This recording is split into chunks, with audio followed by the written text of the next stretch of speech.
I just started the recording, so this is where it'll pick up when I set up the YouTube next time, because I always forget it. Let's see what else. Oh, it's Pride Month, so happy Pride, everyone! Happy Pride! Happy Pride! That being said, we have our annual Pride shirt created by the one and only Sarah, as always. And we actually have it will be going up live tomorrow, hopefully at noon, if I can get it done in time. It's a soft noon Eastern Standard Time. But let's check it out. We've got 3 designs. I hope I can still be heard, because I certainly tried. Let's check it out. Got 3 designs. Yes, I can. Cool. Just checking. So that's the first one. Then we've got the black version, Black Splatter Pride. And then we've got, I'm clicking the wrong buttons. Then we've got our, I don't know, what is this? What would you call this? Smoke? I don't know. That's cute. There's 2 paint splatter and 1 rainbow cloud. There you go, rainbow cloud. That's what we're going with. So that's those are the 3 designs that we'll be launching tomorrow, and we may try and put up some other designs if we can get things done. No promises, but we'll see what we can do. Besides that, tomorrow there is episode 1, official 1 of Spell Shots, and they announced their guest for tomorrow as well. It is let me make sure I get their Instagram handle right. Yes, the Instagram is Mazzface, Mazzface. They will be joining the first official episode of Spell Shots, so go and support them, check them out. Should be a fun adventure. Jem, do you have anything you want to add to that? So that specifically, no, it'll be really fun. So I hope to see you there. Okay. Anyone else have any other announcements before we get started? I have other unrelated to Spell Shots. Get on it. Here next week, next Monday, 6 p.m. Pacific, 9 p.m. Eastern, will be another episode of Goodberry Cafe. We are still finalizing the cast, but it looks like it's going to be a really fun episode. And once we know the final cast, we'll release that on our socials, as well as what game we'll be playing next Monday. So I hope to see you there. Awesome. All right. Anything else? Anything I'm forgetting? Because that tends to happen. Probably. All right. I remembered to do the music, so that just started. Besides that, I think that's everything. So, let's dive in to tonight's episode of Forging Fates.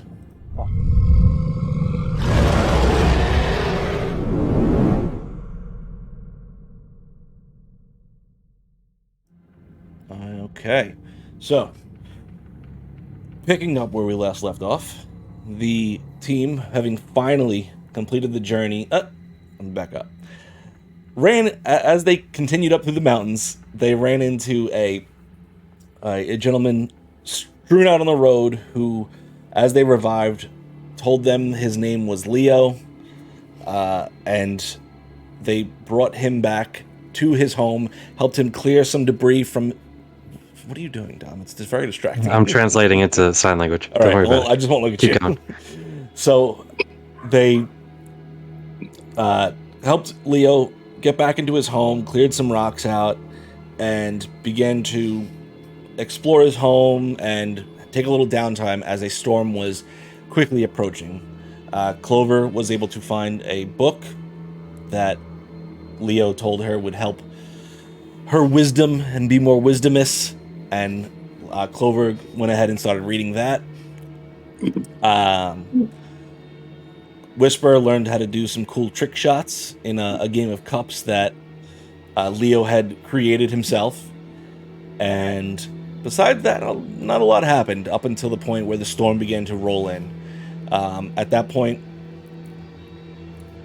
the storm began to press in on the team, essentially blocking their rest of their travel for the day. But as the lightning began to strike closer and closer, eventually a lightning elemental appeared and began its assault on the party, making its way directly towards Whisper and what was revealed to be the blade hidden in her bag that she had stolen from Finnick. Or at least acquired from Finnick without permission or knowledge. After a battle with the elemental revealed that it was searching for the blade, for some reason claiming that it was or belonged to its master, and eventually was dispatched by the rest of the fists. From that point, the storm began to subside, and Finnick made her way out and revealed that she is a fallen Asimar, revealing her wings to Gormrog and Tristan, the burnt, crispy, almost burnt wood wings that now reside on her back, being revealed to the pair of brothers. I don't like that you described them as crispy, as if they're like chicken wings. Finnick is forever the chicken wing Asimar. After a discussion and a little Matter dipped and deep fried. a little healing between the pair, eventually made their way back inside and began to settle in for the evening. The next day, they went out, helped clean up Talon and their horse from the mudslide that had kind of begun to cover them. Talon having been tasked with... The horse has a name too.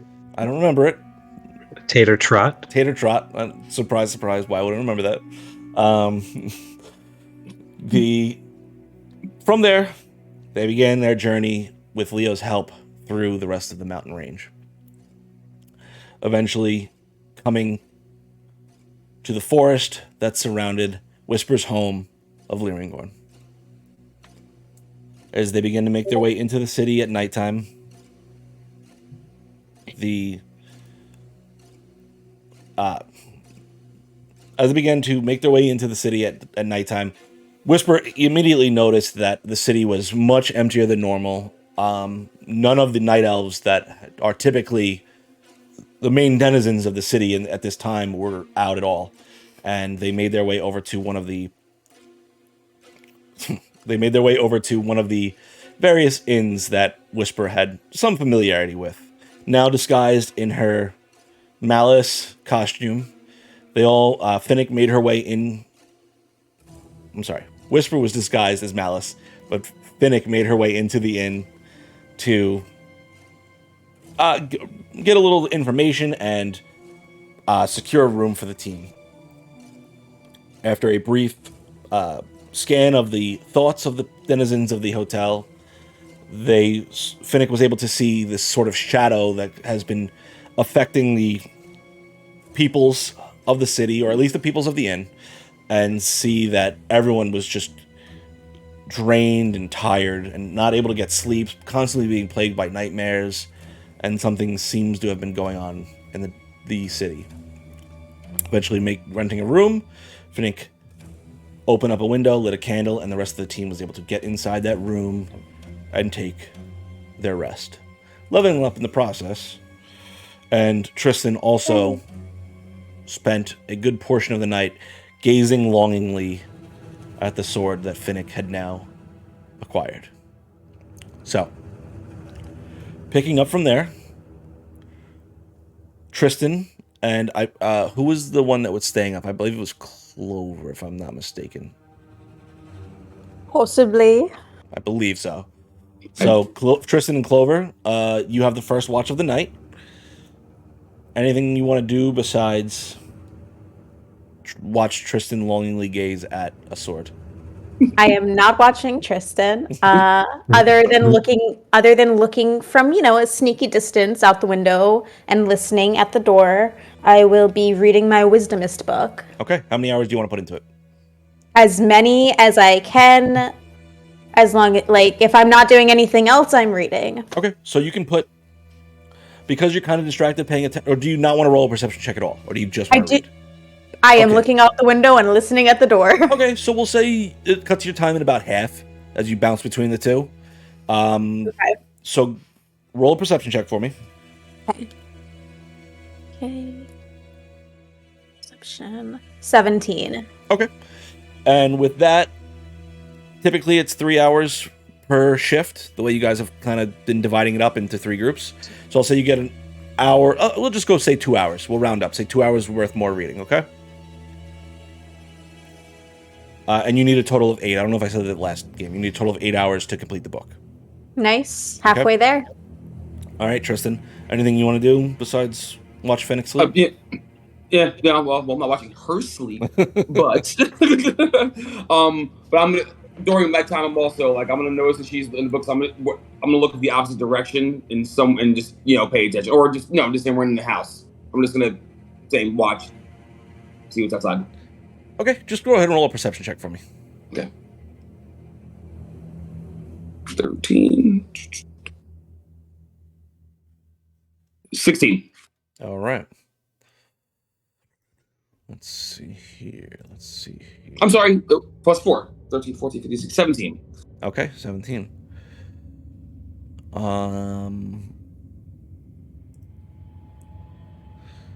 As you glance out the window, the pair of you, you do notice several shadows kind of you don't know if it's your own vision playing tricks on you because it's so subtle, but you do notice the occasional like morphing of a shadow in the space. You don't know if it's maybe a cloud passing over or something moving and adjusting the shadow. You're not quite sure, but you do see the occasional moving of shadows. Okay. So I just see it, right? Both you and Clover. Oh, okay. So then, hey, Clover, do you see that? You see that? Mm-hmm. Let's make sure all the candles are blown out so they can't see in here. All right, should we keep it quiet for now until? Okay, and then I'm gonna walk and start blowing candles out. Okay. Let's see. Okay, that if there's nothing else you two are gonna do, let's jump over to Gormrog. As you dream, you don't really have dreams that are too particularly extravagant or noteworthy, especially as of late. It's kind of been your peaceful time. You're able to kind of get some rest. As you dream tonight, the face of Polaris begins to come into vision. And you remember the drow being there with you through the moments. And as you kind of look around, you see that you are in the room in the Fist's home. You see him standing across from you as you sit on the bed. Well, we're both here. Finnick. Son of a bitch. You stand once again in a dark, fiery room. Your parents standing across from you. The constant insults barraging you over and over again. And this time, there is something different, though. In your right hand, you hold that beautiful platinum sword that you had pulled from the ground. Don't let them insult you like this. You are stronger than they give you credit for. Come on, Finnick. Use me. Let us strike down this corruption. They are the corrupt ones. You are better than this. I am here with you. Let's do it together. Whisper. Right. Okay. You're in the forest once more.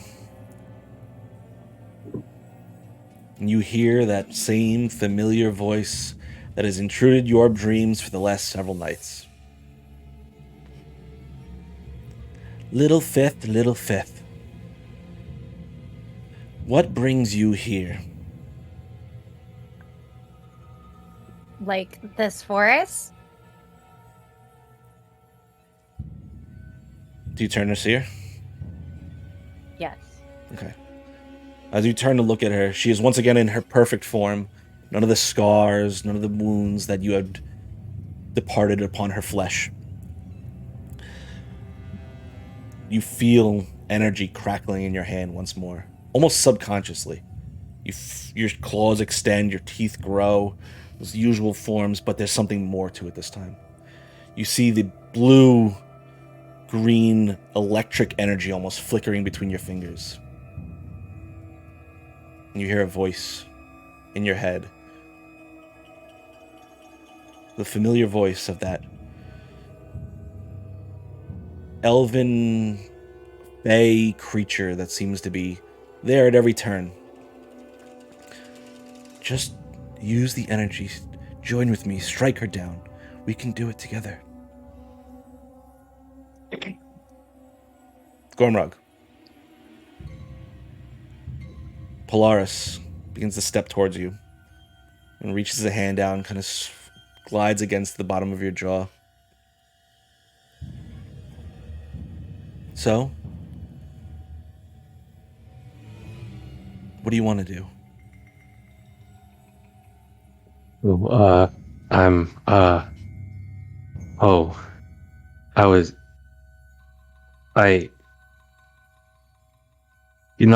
was kind of hoping for like a meal, coffee, an event, getting to know you before this. Well, we can work up an appetite first. Hmm.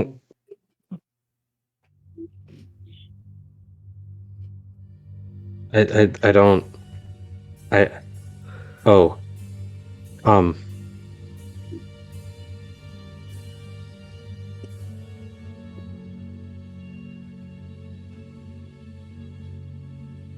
don't know you. Come on, you know me well enough. Much do I you really don't need know to you at all. Yeah, that's a little bit of mystery, a little bit of fun. This is too much, too soon. Puts a thumb over your finger, over your lips.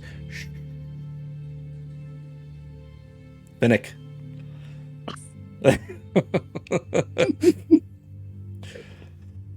What are you gonna do? You have the sword in your hand.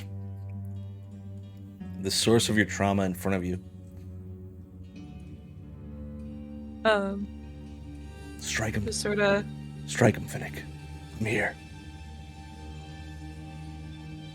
I want to put the blade of the sword like right under my mother's chin. Okay. She head tilts back slightly as the blade presses against her throat. Kind of pushes into it a little bit, and you see the blood drizzle down from the tip of the blade. You want this, don't you? You aberration. You disgusting thing. You've always You're wanted the to kill reason us. I'm like this. This is what you've always wanted. This is what they tell you to do. You're just a sick, disgusting freak.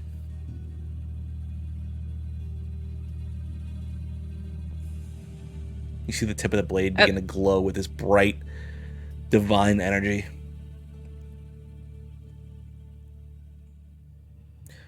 Do it, You're the Finnick. reason that I want this. Do it, Finnick. Do it, Finnick. Do it, Finnick. Slice her. Open up her throat. Remove the corruption that they bring into this world. Do it. I'm just gonna sort of move the blade and just go for like a slash against the chest rather than the throat. Okay. You pull the blade back and slice across the throat, her chest, and instantly you see the blood begin to pool out. The slice is far deeper than you expected it to be, and you see the blood begin to pour out, and you see her eyes turn and curve up in this almost disgustingly gleeful grin. You see her eyes fade and slumps down to the ground. Good job, Finnick. I'm so proud of you. Now I need you to turn it on him. Take him out. Remove the corruption they bring in this world. Use me. Together we can do it all. What is the expression on my father's face right now? He almost doesn't react as you slice open your mother's chest. He just that same disgusted look at you. That hasn't changed.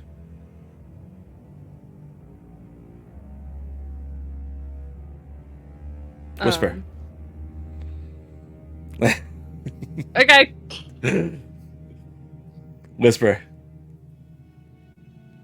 You see your sister walking towards you once, getting closer and closer as this energy is forming almost subconsciously in your hands. Come on, little fifth. What are you gonna do? Huh? You could have it, you know. All you gotta do is kill me and it's all yours.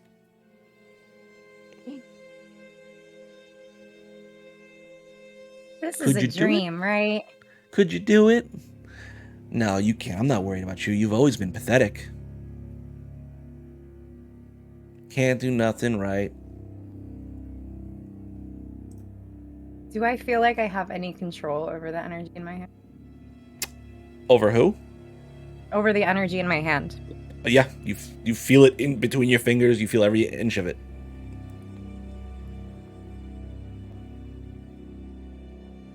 Can I Does it feel like a type of energy that I could shoot out?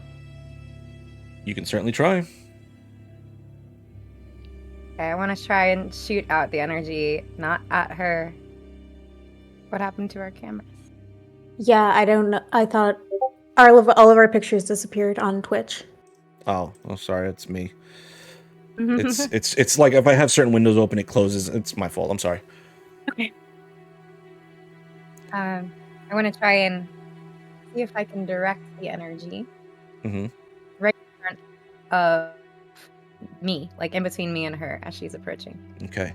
You pull back the energy and you feel that crackling. You see a glow of blue from the side of your head where that feather resides, and you see it lightning arc from between the side of your head down into the glowing energy, and you push the lightning forward, and it explodes the ground in front of you, and you feel empowered. You feel stronger than you've ever been before, and you see the ground explode outwards. Bits of blue and red lightning slam against the trees and the rest of the forest.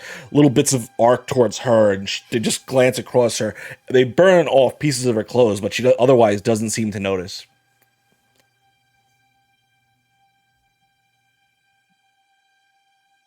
Looks like you need to go shopping. Do you really think I'm worried about you? What do you call yourself now? Whisper? Oh, that's all the energy you can muster, little Whisper.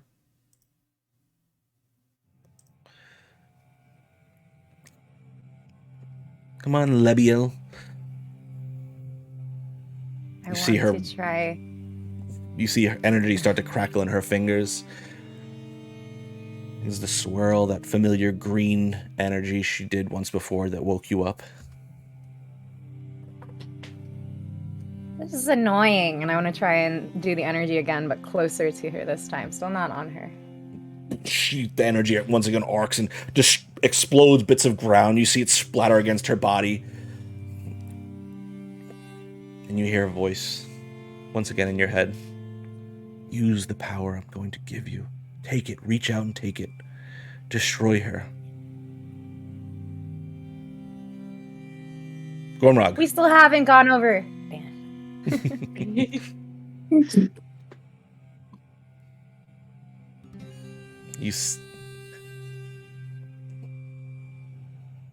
As Polaris kind of shushes you with his thumb, the lights begin to darken around you in the room.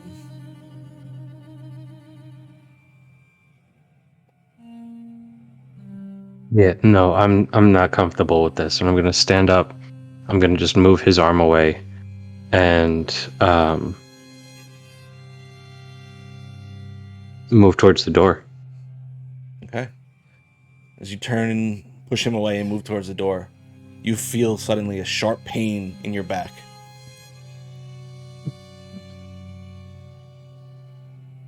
What is it?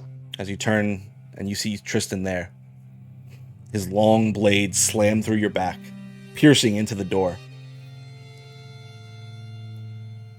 Is this really what you want? You're supposed to be my brother. What are you talking about? Don't think I haven't noticed, Gormrog. Noticed what? Everything. Everything that you've done. What have I done? Pulls the blade out, and you feel a chunk of your stomach rip out from that hooked end of his sword. Think you're stronger than me? Think you're better than me? I've never thought that. Think you're smarter than me? As you read them books? Might have thought that once or twice. Jams the blade towards you once again. I don't dodge it. Slams into the center of your stomach. You feel the blood instantly begin to pour out from the wound, running down your leg onto the floor where it begins to pool out. You Come on, have fight always me. been stronger. Show me how much you think stronger you are than I. This is it. You are stronger. That is why you came with me. You were my protection. You were my defender, because I could not survive on my own. You see Tristan pull back a fist, slams you into the side against the side of the face. Come on. Come on, Gormrog. Show me what you are. This fake persona you put on for everyone. Show me who you really are.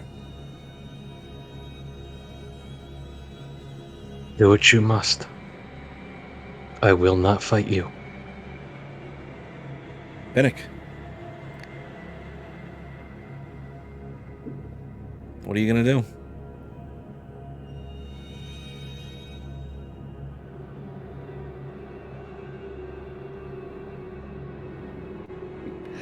That is a good question. I think I'm more or less confused as to why my dad's just my sperm donor is just standing there.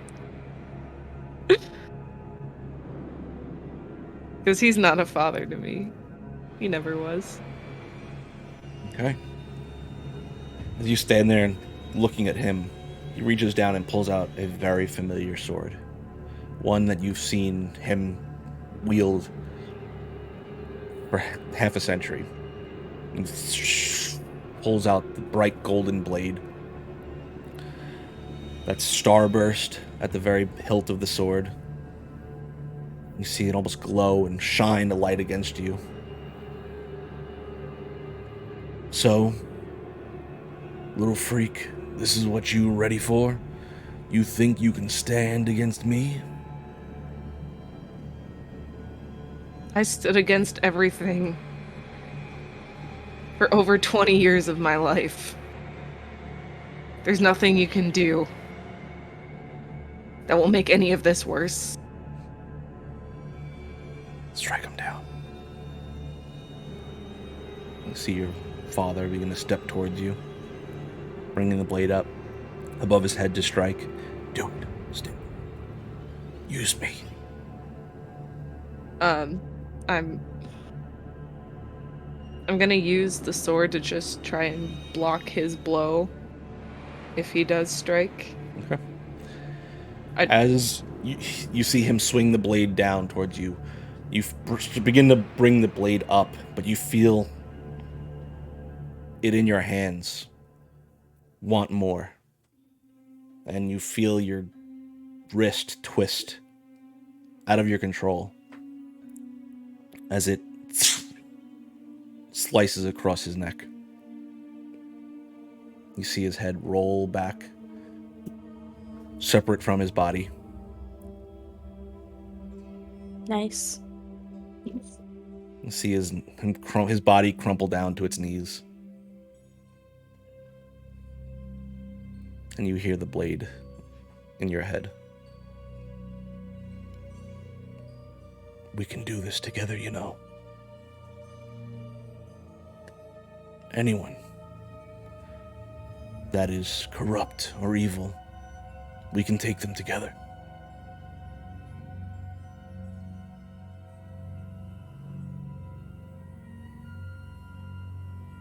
I'm just gonna stay quiet. Because I'm sort of trying to picture similarities between what I've heard in the past to what he's speaking to now. Okay. Whisper. Your sister steps forward once more, stepping now almost into the crater you've created with this energy.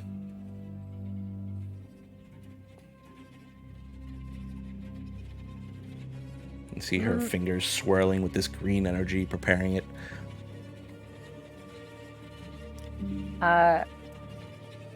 In my head or out loud, I will say to this Fae bird person, we still haven't really worked out terms of this deal yet. So, not yet. And I want to just turn around away from my sister, because I know this is a dream. As you turn around, you hear your sister almost scream out in rage. Don't you turn your back to me? You feel energy hit you in the back, but it's like it was before. It doesn't wake you up. It just kind of stings a little bit. Not nearly as much as it did in the past. And you hear footsteps running behind you. Getting closer. I keep walking. You feel a sudden lurch on against your back as your sister grabs on, and you see, instead of her normal fingers, you see almost these claws digging into your hands. Don't you turn around. Don't you turn from me. Her voice sounds different this time. Doesn't sound like the same person. Digs their claws into you. Gormrog? The voice sound. Oh, no, go ahead, Whisper. Finish what you thought. I was like, does the voice sound like any other voice Nothing you're that I've familiar heard? with. Okay. Gormrog, Whisper, and Finnick. You all wake up in that moment.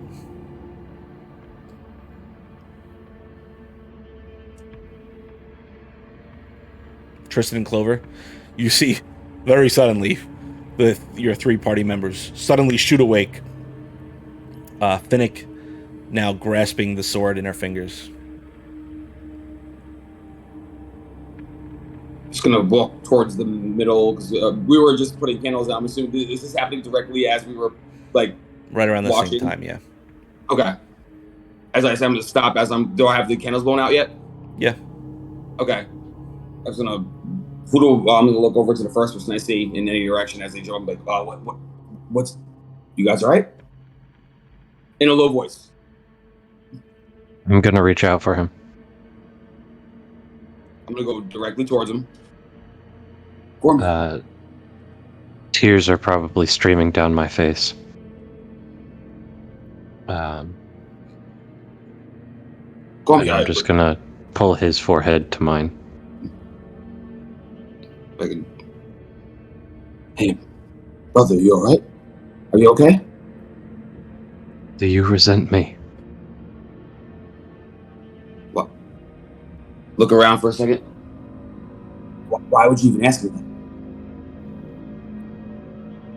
Do you think I'm putting on a pretense?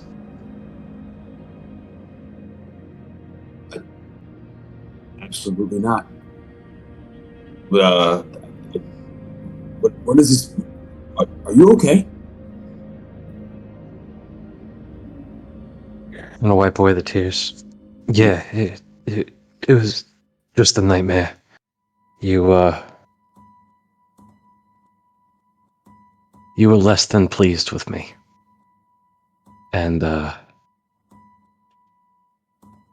your sword found its way into my stomach without going through my mouth. Wait, what? Just a nightmare. I'll be all right. Guys, Um, we've got a lurker outside, so Okay. just keep your voices down. Hey, all right, so just a quick second. We'll get back to this, but quick second. There was some sort of suspicions going on. You wake up and get your mind right. I'm gonna give him a nice little couple of tough slaps to the left side of the cheek. Like, Yeah. Just get your mind right, brother. We're not sure. We don't. You know the deal. Give him a nice, put my head a little extra tight, then start walking towards, around and making sure everyone else is okay. Not gonna have a conversation with everyone. I'm just gonna walk around and make, looking while paying attention. Deep, lore-filled conversation with each individual person, where Tristan is the main source of entertainment for the evening. In a similar fashion to Gormrog, I probably also have tears streaming down my face. As I just sort of bring my knees up to my chest. And I let go of the sword, just placing it on the ground next to me.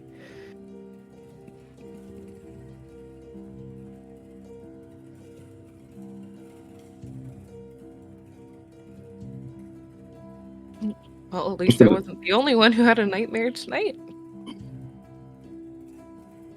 Is everybody okay? Saying it to the room.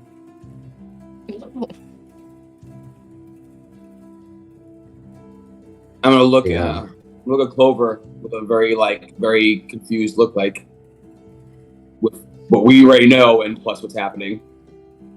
I don't know, but if you cry into your pillow, it muffles the sound.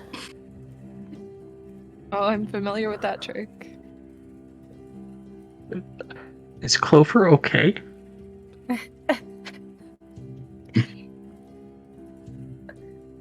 All right, so then, You okay, Clover?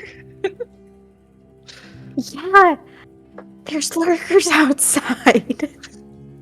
Did you get a good view of them? No, just the shadows. then I'm gonna be doing this while.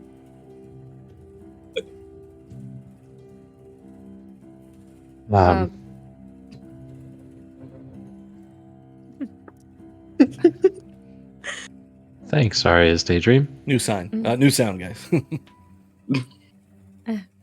I guess I'll go try and see what Clover is looking at outside. Okay, go ahead and roll a perception check for me. Hooray! Oh, that's actually pretty good. Where are my stats? Might have helped if I brought it up first. 21. Okay. Looking out, you see shadows cast against the buildings.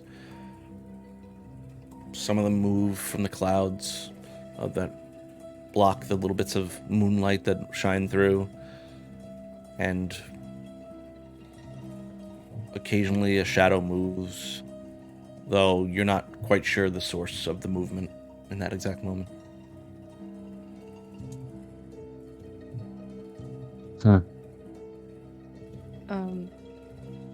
I would like to slowly make my way over to the window. And while looking out, I'd like to use this new feature called Divine Sense. Okay.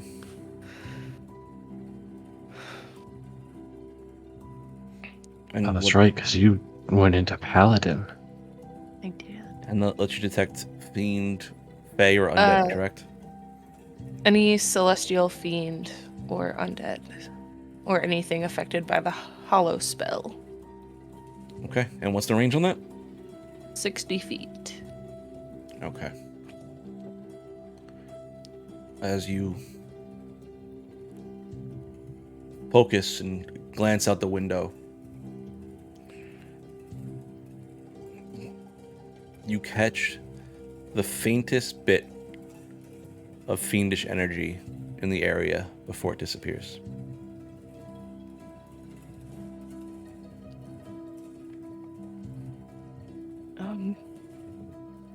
There's something fiendish nearby. Yeah, that's what I'm trying to tell y'all. Well, like, fiendish is like demon-like.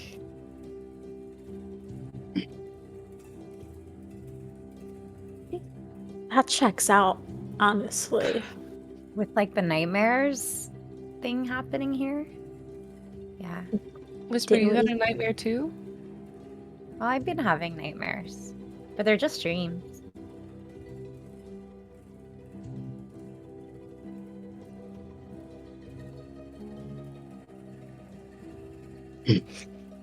Okay. But you did see and sense something out there. Well, I didn't roll a perception check. I just used my divine sense, but I might as well roll a perception check, see if I see anything.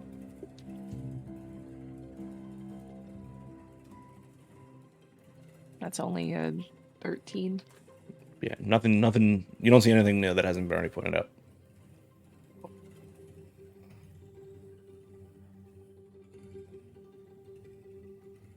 I'm gonna try not to say it out loud, except we should pay attention.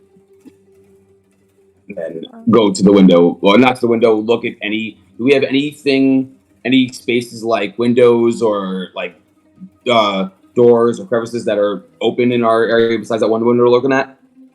No, you just have the one window in and the one door out. Is it always like this? What do you mean? Nightmares, fiendish things around, shifting shadows. No, I mean it's a kind of a cool city when things are normal, but as I said, this isn't normal. No, because when I was talking with the lady at the front desk, I got a glimpse into everybody's mind, and there's some sort of shadow just clouding it over everybody. They're all super exhausted and kind of scared. And didn't we hear them say something about having nightmares? Nightmares. Yeah. I wonder how long this is going on. And if this has anything to do with your siblings. Maybe. I mean, your brother was doing some weird stuff when we attacked him. Yeah, like coming back from being knocked out. Yeah, the whole stitching yourself back together again. It's a neat trick, but it's I've never seen him do that before. never seen anybody do that before. But your sister with the illusory stuff showing up in your dreams, like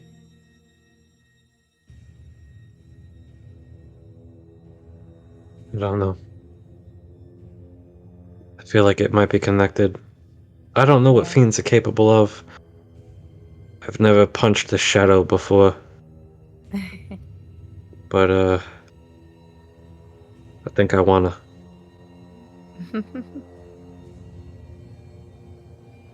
Should we take next watch? Or Well, I What don't want time a is it? nightmare.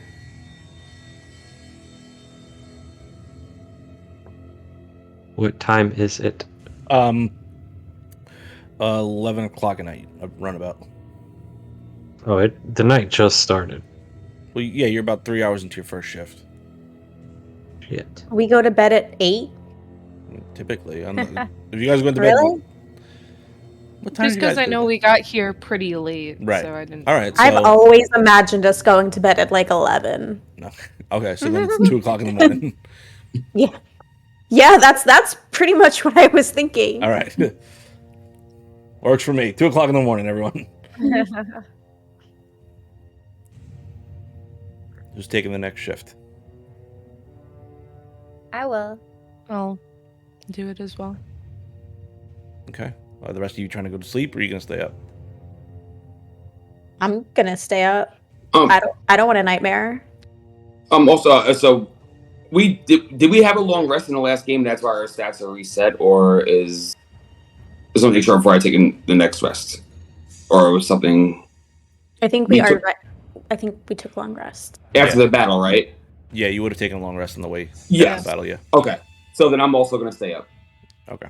But since coming here, we didn't take a long rest yet. right? Correct. Okay.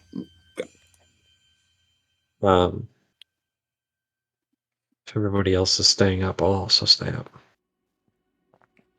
Okay. Well, if that's the case, if everyone's gonna stay up for the rest of the evening, is there anything you guys want to do throughout the night? Well, I was gonna say if before I go to sleep, if everyone's staying up, because if I notice that everyone else is also staying up, like as I'm sitting up for a second, I'm going to go sit next to Gormrog, Mm-hmm. and before I lay down for a second, I'm going to put my hand, I'm gonna put my head on his forehead and say, "I was gonna stay up, Gormy, but if you're all gonna stay up, I'm gonna probably take a rest. Listen, I don't know what your dream was about, but please don't ever second guess the fact that without you, I'm not here." And I tighten or grip the back of his head and my forehead, and for the next 10 minutes, you can roll a D3 on either an ability check or attack. A D3? On your D20. Yes. D3? Yes. You can, for the next 10 minutes, you can roll a D3 for any attack roll or ability check. It's a D4, and then if you roll a 4, you just re-roll it. No, it's not that ability. Something different. I'm not telling you. She's asking what a D3 is. Oh, a D3? Oh, yeah, that. It's the D, yeah. Because it says my abilities is D3, yeah, it's D4. I'm sorry, I thought you were telling me it was the wrong dice. I thought. No, you're good. I was just confused. She's Nah. confused about what a D3 is. I'm gonna look at Finnick. And I'm going to sleep. And I'm gonna look at you. And before you go to sleep, hey, mind if I hold on to your sword?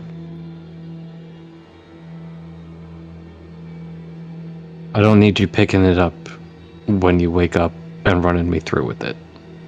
Are you talking to me? Mm-hmm. Oh, yeah, you, who's going to sleep. After I just watched Finnick wake up and just he says that, pull out the fucking... Very willingly, I'm going to give him a very, and give it to him without even, okay, here. Yeah, I'm just going to keep it right here next to me. But it's yours if you need it. But I don't need you killing me in your sleep. Give it a little smirk and a nice little tough pat to his chest and then sit back. Okay. Go to sleep. Clover is she's gonna go into her blanket fort, and by blanket fort I mean she's going to go sit in the corner of the room and pull the blanket over her head again. Mm-hmm.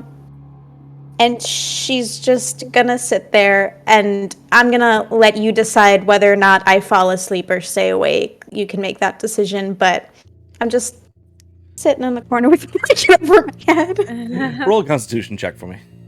Okay. He's so freaking cute.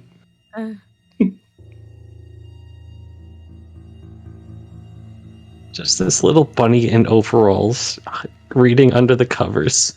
15. You're able to stay up through the night if that's what you decide. Okay, fair enough. Whisper, what do you want to say? Realizing that everyone's gonna stay awake, I think I'm gonna do the same thing as Tristan and be like, okay, well, I need to rest a little bit more, so I'm gonna go back to sleep. Okay. So Whisper, you only need like an hour's worth of sleep before you're fully rested. So as Tristan and Whisper fall asleep, Gormrog, Finnick, and Clover, you staying up. Is there anything you wanted to do? I just want to keep a watch out the window. Okay. So I'm gonna keep my ear to the door. Okay, go ahead and roll a perception check to parry you. As that first hour ticks by, Whisper, you are not accosted by any further nightmares, and you are able to get a full night's rest. The two of yous. Please. Yous guys. I got an 18. Okay. Nothing sticks out particular for the rest of the evening as something that you would want to pay attention to. But as 4 hours ticks by, Tristan does not awaken. His typical 4 hours pass, and he doesn't seem to rise. Another hour ticks by. Nothing. Another hour. Another hour. At 5 or 6 hours of sleep, I'm gonna just pick his shoe or something. Tristan, roll a perception check at disadvantage. Oh, I just rolled a 2 and a 1. Okay. You Oh my kick Tristan's shoe and he doesn't wake. I'll Been a long time. gently shake him and just keep trying to wake him up because this is a lot longer than he's ever slept. Tristan, roll another perception check for disadvantage for me.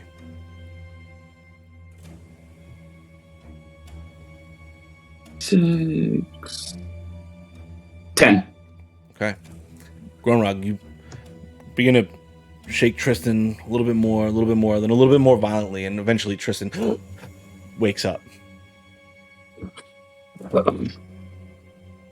Hey, And I get up ready for, like, I go for my dagger. I don't have my sword. And I jump forward, like, what? I forgot you had that on you. Breathe. I look over and I see her under her blanket. What? Are we being It's been attacked? 6 hours. Huh? I wanted to make sure you were okay.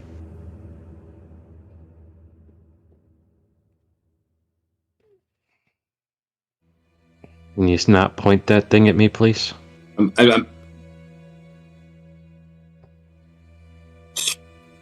in the back. Yeah. Thank you. Oh, wait. What? You were asleep for 6 hours. Did you have a bad dream? I don't think so. Tristan, you're still really tired too. Like you feel like you could sleep some more too. Yeah.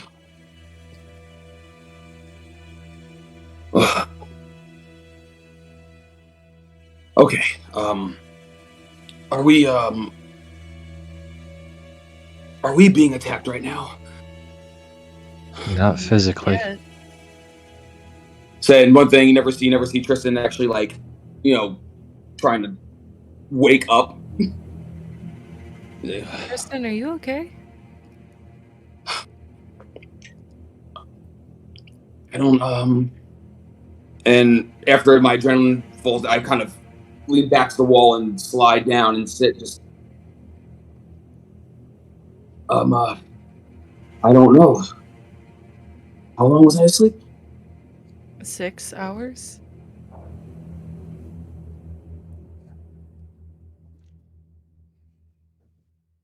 I don't know. And I look at Gormy with a very kind of like, very disturbed look, like, why am I? And I just pull my flute out and I kind of just nervously just kind of start, dismantling it and cleaning it and stuff while they're all looking at me, and then kind of feel them looking at me, but just kind of ignore the moment and start thinking. Okay. So Is Whisper also still asleep? no, Whisper woke up after the first hour. Okay. I don't like what this city is doing to us. It's only Agreed. been one night, and I don't like it already. Something's going on here.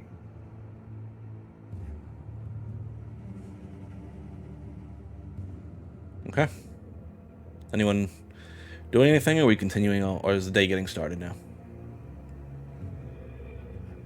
I'm just gonna do it. Okay. We're starting the day. So, Clover, Gormrog, Finnick, and Tristan, you all suffer 1 point of exhaustion. Son of a bitch. And I need everyone to roll wisdom saving throws. Whoa. Point of exhaustion no. is disability on ability checks, right? Disadvantage? Yeah. But not saving throws. Not saving throws. No, not saving You don't throws. have disadvantage on saving throws. At the bottom of the conditions tab on D&D Beyond, it'll tell you, if you hit the arrow, it'll show you what each one does to you. You said wisdom saving throw? Correct. I think I can guess what Whisper rolled. Well, it's just good roll. It's not a nat 20. But Oh, disadvantage on ability checks. Okay. Sorry, what are we rolling? My bad. It took me forever to actually find the arrow you were talking about and read that. No worries. Wisdom saving throw. Wisdom saving throw. Okay. 15 plus 4. Yeah, D&D Beyond, sponsor us, because I know how to talk about your stuff. 19. Okay. I got a dirty 20. Okay. Ditto. A stinky 20. Okay. Same. 21. All right. So nothing happens as far as you can tell that first night. He's so disappointed. That means we're screwed. It was a really low DC, so I Oh, expected you all Well, to make thank it. gosh. Okay. uh, So, as the sun begins to rise and shine in through the window of your hotel room, the day is yours. Everyone, what would you guys like to do? I'm gonna go and grab my sword first. Okay. I'm not gonna acknowledge. I'm just gonna walk up to and just put it where it belongs. Well, we are here. We need to make a plan. well, we said we wanted to figure out more what was going on and see how things were during the day. Yeah.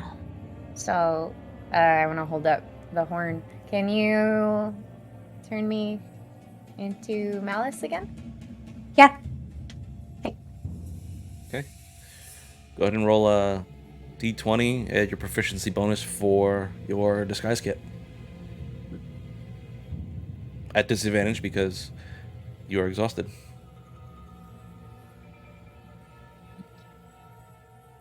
Uh, 18. All right. oh, yeah. Convincing enough costume is put upon Whisper once more. If you can get it on. I know. Super convincing, guys. I got too much on my head. I was going to say, like, do you have any retail space available? I will. Believe in me. Don't believe in yourself. Believe in the me that believes in you. Clover's going to change into her like orange dressy outfit that has the head cover, so it's very hard to see her in general unless you're like face to face with her, and if she feels like she's gonna come face to face with someone, she's gonna make herself look like Sage again. Okay. I will also be putting on my more dressy outfit just to seem like I fit in. Okay. Gormrog and Tristan, you putting on anything special or just the typical garb? I mean, I have my dressy outfit has kind of just become my daily outfit. The black with the tabard tunic thing with the silver accents. Okay. I'm just gonna be wearing my. But no I've normally sleeves. been letting my arms show, but I'm going to actually put my sleeves down to start covering my skills. Okay. No sleeves, gun show all day. Yeah. Alrighty. So, as the 5 of you prepare for the day and begin to make your way out, the first thing you notice is the inn is definitely a little bit busier in the morning. There are a variety of elves that are kind of filling the space. I'm not going through the inn. You guys are going out the window? I don't think that we should go through the inn if only one of us came in through the inn. Only Phoenix should go. Okay. The rest of you going to go out the window? Yeah. I Okay. agree. I'll say with easy enough with the rope of climbing, you guys are able to, the 4 of you make your way out the window with no issue. Finnick, you make your way through the inn, and as I said, it's a little bit busier in the morning. Everyone looks just as exhausted as you feel. You smell coffee and tea throughout the entire inn, because it seems like everyone's got something to their lips, whether it be some sort of caffeine beverage. I know what I said. While I'm walking through, I do want to subtle spell detect thoughts. Okay. See if anybody's thinking about anything that might give us any info, or if I can sort of see that same shadow during the daytime. Okay. I will say, as you kind of bounce around between all the different thoughts, everyone's exhausted. Everyone seems like they've been having nightmares or sleep disturbances in one way or the other. The shadow does appear in several of the minds, in varying intensities. It doesn't seem like it's like this sentient thing, though. It just seems like a force that's kind of pressing down on them and weighing on their mind. Is the innkeeper around? Just want to talk to her briefly before I meet the others outside. Yeah, I would say she's still there. Like, how long has this? Sorry, I know you mentioned it last night, but these nightmares and unrestful nights. How long has that been going on? Oh, well, good morning to you as well. Trust me, I did not have a pleasant evening. It's been going on for a few months. Happened maybe a week or two after the queen died, or was murdered, rather. Okay. And if you don't mind me asking, who took the throne in her place? That would be that would be Empress Dali. Okay. Oh, thank you. I'm unsure yet. Wait, pardon? What? Dolly as in pardon, or How do you say Dali the as name, in Whisper? Because you're Dalai better saying it Lama. than I am. Dale. Dale. That's what I said. Empress Dale. I'm unsure if I'll be coming back for another night yet, but I hope we're all able to get some rest. Oh, well, I don't know about much rest, but I'm sure the room will still be here. Not a lot of travelers in Mirangorn. Well, if this is what happens to travelers, no offense, but I can understand why. Fair enough. Excuse me. Stop fucking yawning. Ugh, yeah. Also, are there any shops in town? Like Of course. What kind of shops are you looking for? Just like basic necessities, like maybe someplace that carries armor. Armor is not particularly made around here. There is the one place, the blacksmith's forge. You can commission something from him. Okay. you're looking for a bow, there's the verdant bow. The Gilded Lily is an apothecary shop.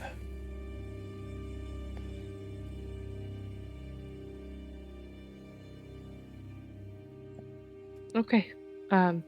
Thank you. Have a nice day. You too. We're gonna meet the others outside. Okay. So, Finnick, you make your way out and around. I will say Finnick, you notice first because you're actually entering onto a street. Street. There are people bustling about. Work still seems like it's getting done. But it does. There is a slow pace to things, it seems, and that similar feeling that you've got from inside the inn kind of seems to carry out through here. But you make your way around and link up with the rest of the fists. Okay. Can I ask a question? Go ahead. What time of the year is it? It is. Get up my notes. Visual winter. It is. We started in Thunshire. So it's middle of spring wise. Okay. It's a little bit after Thunshire, so I don't have the exact calendar up in front of me right now. So No, that's fine. Just I wanted to know the season. End of May or early June. This picture perfect afternoon we share. Mm-mm.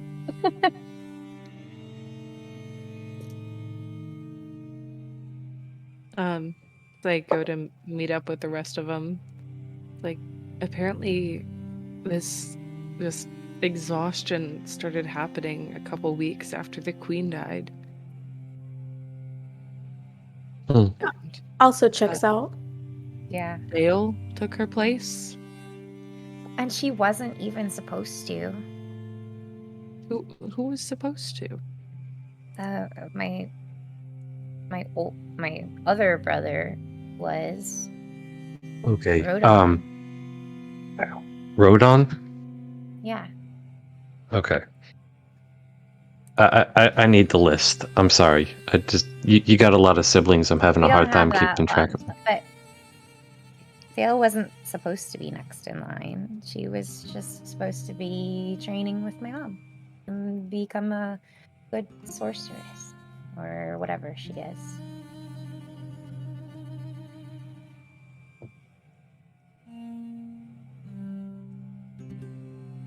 And I wonder But we why also she probably shouldn't talk about this in the street.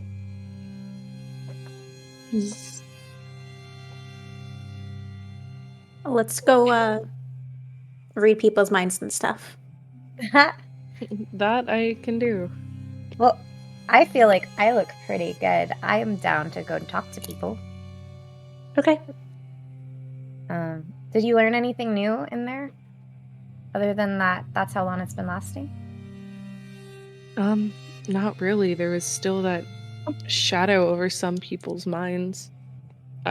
Some more intense than others, but I don't know what that could mean. Something's amiss. Why are we here? Like, what's our cover story? I just said that, well, at least what I told the innkeep was that I was just making a pit stop, traveling.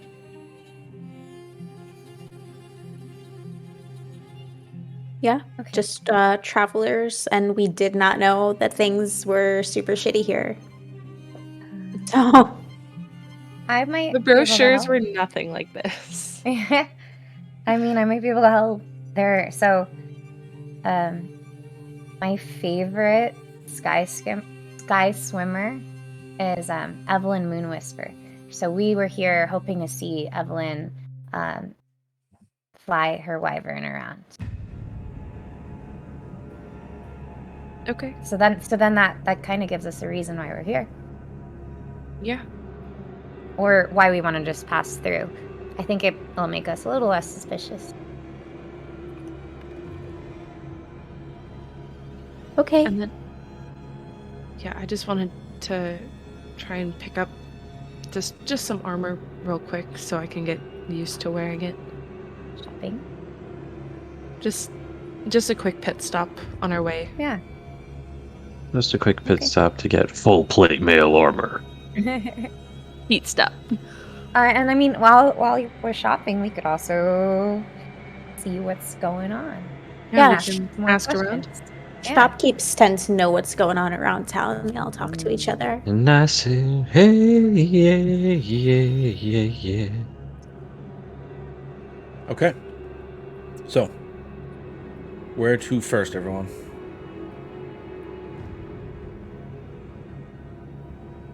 Do you want to go to the For armor Fennec. shop first? Yeah, just get it out of the way and then we can continue making our way. Mm-hmm. All right. So, Whisper, roll a history check for me. Okay. Would you say towards this armor shop we would be headed downtown? No, you 11. 11. Okay. No, you're headed north because you guys came in from the south side of it. So everything would be kind of north from your location. 11? Yeah. Mm-hmm. Okay, so you've never once been to this blacksmith shop. You have no idea where it is. Yeah, I know what he was getting at. We were trying to avoid it. So, I think it's this way. Yeah. as you guys begin heading northward in Whisper's poorly directed instructions, we're going to take our break. So we'll be back about 10 minutes, and we'll see you guys soon. I'm Jacqueline Wilmot, Director of Volunteer and Community Engagement at the Phoenix. We're on a mission to help as many people as we can. I'm blown away, honestly, by the impact our volunteers are having across the country. The Phoenix is yoga, it's art, it's hiking, it's music. So there's a lot of really exciting things happening at the Phoenix. Now, because of our virtual volunteer platform, we can take Phoenix anywhere. All they have to do is pick up that volunteer flag, and it's started. The people, they tend to come to the Phoenix because they get something out of it, you know? There's something genuine about that. And then, you know, along the way, they realize I can give back. What's so unique about volunteering with the Phoenix is that you can just come as you are, and we will give you the tools and the training to be successful. I became a volunteer with the Phoenix so that I could give back, even if it's just a little bit of what they've given me. One of my most favorite things about volunteering is meeting people, connecting. I've made friends that I will have for a lifetime. So it's been a dream of mine to be able to bring fitness or physical activities to the sober community here in Long Beach. And so to hear that the Phoenix was already here and doing that was super exciting for me. Service to others has been played a major role in my personal recovery. So I like that the Phoenix lets me combine an activity and some service. I also really like riding my bike, so hand in hand they go together. I love the Phoenix. I don't know. It's just the classes have really helped me come out of my shell a little bit. I have my confidence back, which I didn't have even though I got clean from drugs and alcohol. I feel like my life is taking off, and everybody at the Phoenix is helping me do that. Once Phoenix has helped you rise from the ashes, there's this sort of natural response where you want to do that for other people. And the beauty of that is as soon as they find that strength and fortitude in their recovery, they're reaching back for the next person. And if we did that across the country, imagine how many lives could be touched. So join us in this movement. Whether you are in recovery or an ally, you have something special to offer. Whether you are looking to lead events or support events, you already have everything you need to bring the Phoenix alive in your community. Get started today. We can't wait to make a difference alongside you.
I'm Jacqueline Wilmot, Director of Volunteer and Community Engagement at the Phoenix. We're on a mission to help as many people as we can. I'm blown away, honestly, by the impact our volunteers are having across the country.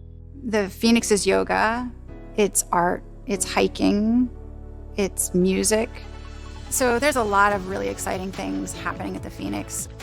Now, because of our virtual volunteer platform, we can take Phoenix anywhere. All they have to do is pick up that volunteer flag, and it's started. The people, they tend to come to the Phoenix because they get something out of it, you know? There's something genuine about that. And then, you know, along the way, they realize, I can give back. What's so unique about volunteering with the Phoenix is that you can just come as you are. And we're back. Right? We're back? Yeah, okay, we're good. All right, so you all begin to make your way out towards the north through the beautiful, like marble-ish roads, a little bit of water running between the trees lining each side of the road. The occasional horse kind of working through the road, being ridden by some various denizen of Lyringorn. Not a lot of sound of carts being dragged through. You whisper that doesn't really surprise you. The city tries to keep all that stuff a little more towards the night, so the city has, during the day, is able to be explored more openly. But as you kind of spend 30 minutes winding around the roads, trying to find your way, you have no idea where you're going, Whisper. It's this way, I think. I think that's what I remember. Yeah. Mm-hmm. You guys all following Whisper still? Mm-hmm. Okay, cool. Yeah. Yeah. Nowhere else Whisper, to go. Whisper, roll a perception check for me. This is her hometown. She knows what she's doing. Perception, you said? Yeah. 16. 16? Yeah. Okay. So, continuing on for about another 30 minutes, you begin to hear this tinking sound that kind of sounds like a blacksmith, and like, that must be it. So you begin to direct the rest of the party over there, pretending you know exactly what you're doing the whole time. But eventually you find yourselves at the door of the blacksmith's forge. See, it was right over there. Mm-hmm. Yeah, you got us here. There's no problems. Mm-hmm. I wouldn't have been able to find it on my own. I'm gonna walk past Clover and say, "Wizard, we passed the road like 4 times."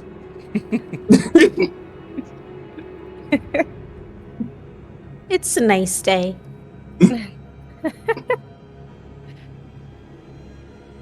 Okay.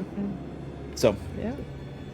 As you make your way inside the forge, immediately the heat is far more intense in here, but unlike most forges you've been to, the entire architecture of the building is, as is with much of Lyringorn, beautiful inside.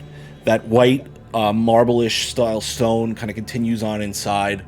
The forge is actually kind of centered in the middle of the entire shop, with the rest of the arms and armaments strewn about. There's not a ton out that are actually on display, but a few of his key pieces you see laid out.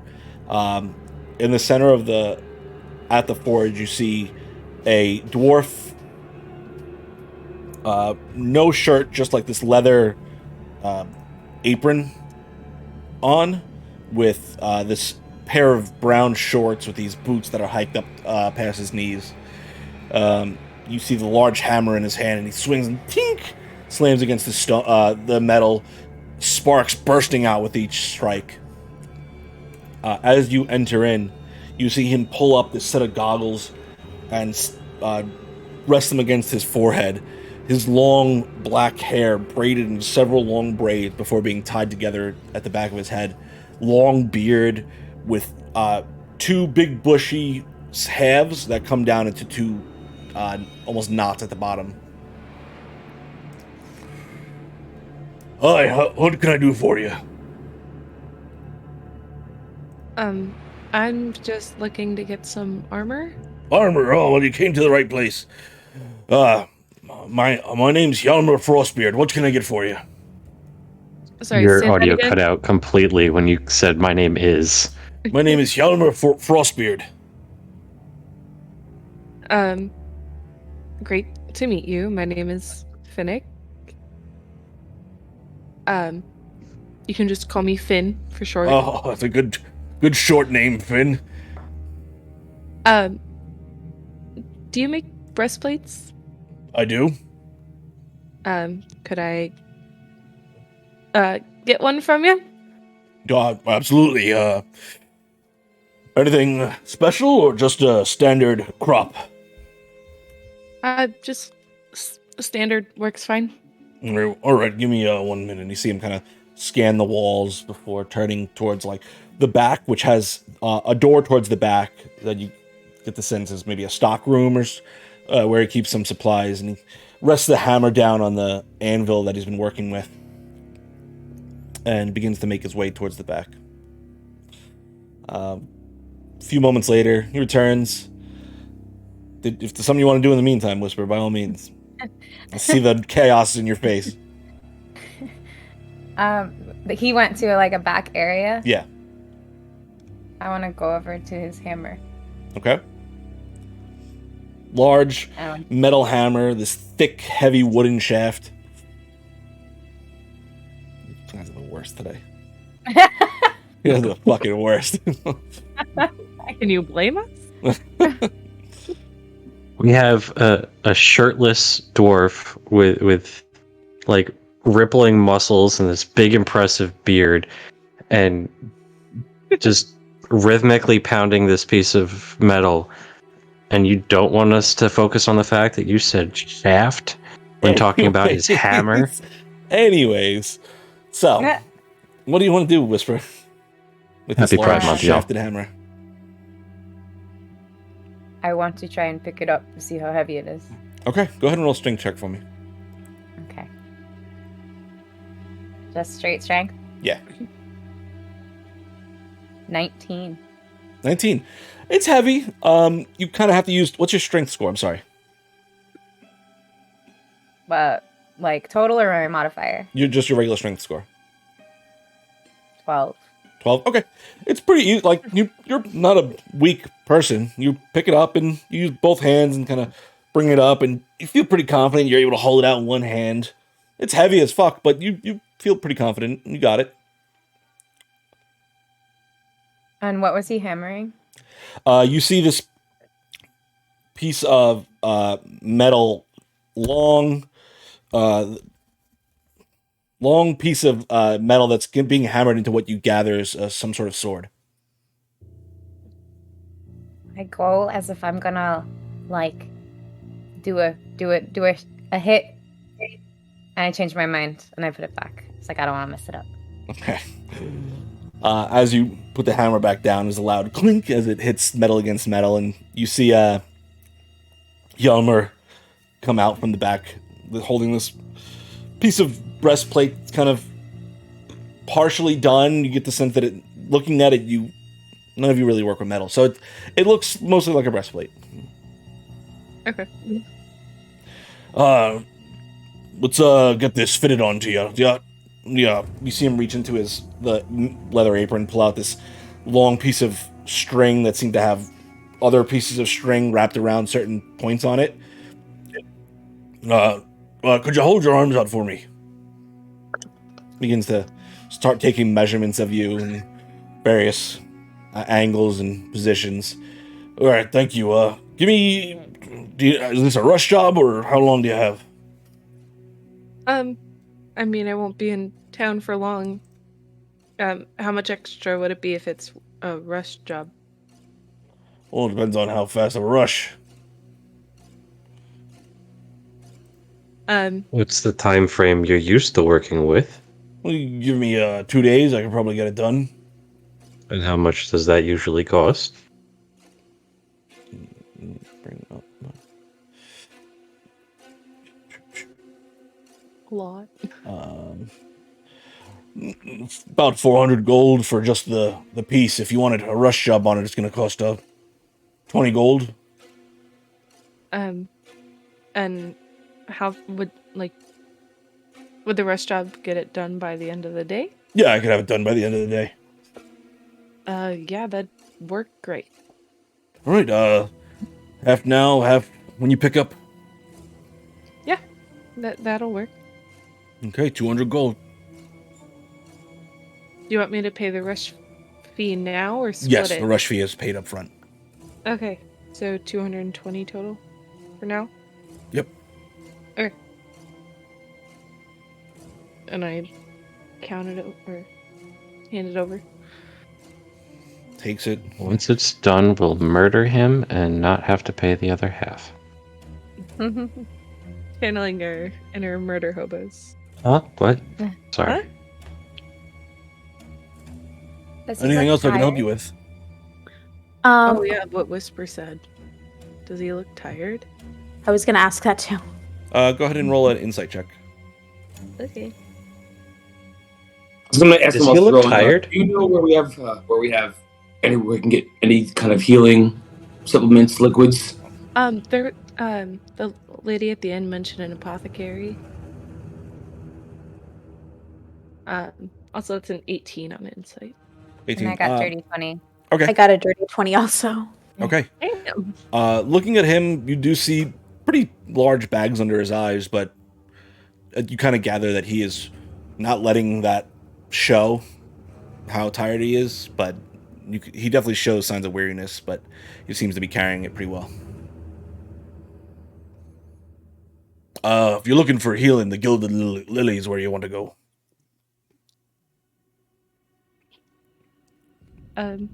Okay. The Gilded Lilies. Thank you. And which way do we go from that? You're gonna go 2 blocks east and then 1 block north. Thank you. How's business been in these parts? Well, been making a lot of tools for some of the folks up in the castle. Belen's requested a set of armor for his wyvern. Been working on that for almost all of last month. That sounds difficult. I'm sorry? I said that sounds difficult, creating armor for if you do what you love, you'll never work a day in your life. Is can Clover see is what looks like wyvern armor in that main room that they're in? Looking around, you do see a set of wyvern armor, very beautifully designed and done. It is hanging on the wall, though. It doesn't seem like something that he is currently working on for a customer. Okay. Is there and I'm gonna change my voice. Is there a battle being planned? Not that I'm aware of. I just know when Belen took command of the Wyvern Guard, he wanted something that would represent his station, from what I understand.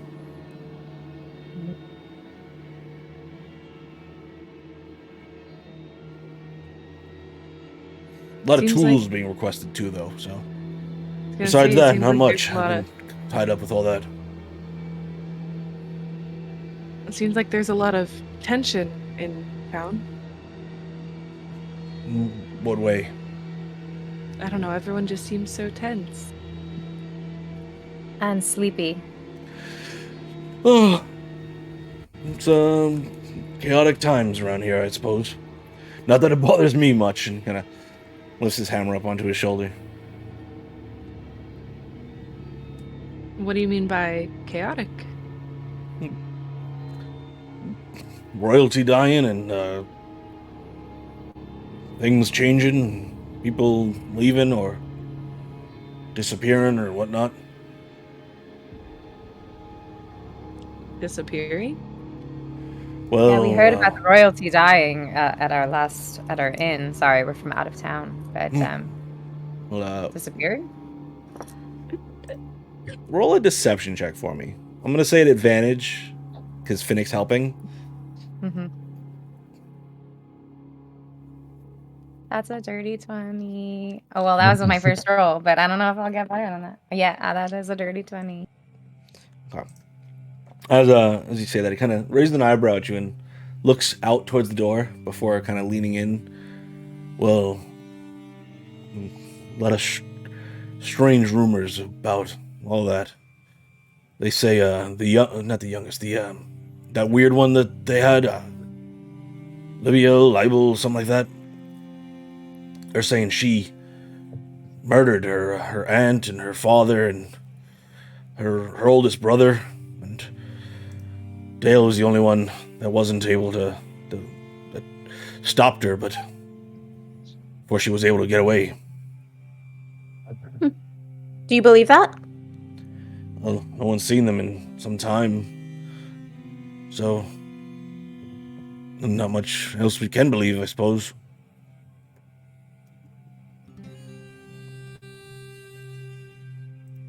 So Definitely sounds chaotic. Yeah. Royalty changing over, much less skipping a whole generation because they've been murdered, is enough to give everyone nightmares, I suppose. So hang on. Run that by me again. How many people are assumed dead? Well, we saw the body of the Empress, Queen, whatever she goes by. Saw her, and then, well, they're saying Gerthing was killed. Darius was killed. Rodon, he was supposed to be the one that picks up the crown. He's gone. And Dale was the one who told us all about it, so I'm gonna look at Whisper and just see if there's any facial adjustments to just be like, did she know all of this? Was she prepared to hear all of this? Like, is this coming as news to her, or is this something she was already sort of aware of? I'm trying to keep my face stoic and mysterious, as I imagined a tiefling would look. Thanks, Arya's daydream. That wasn't creepy. So would that be like performance or? yeah.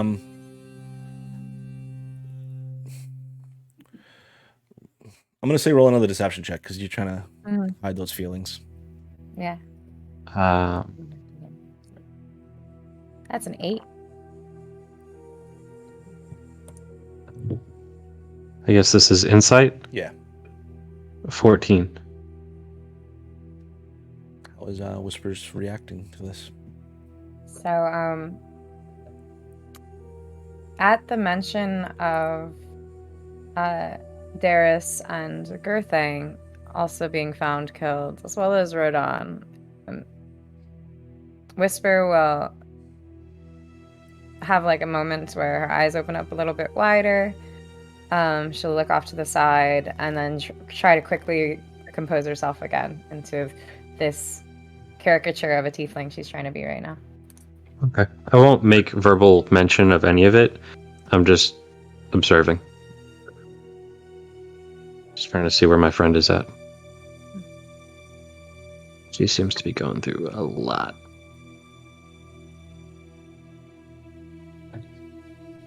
Carrying on.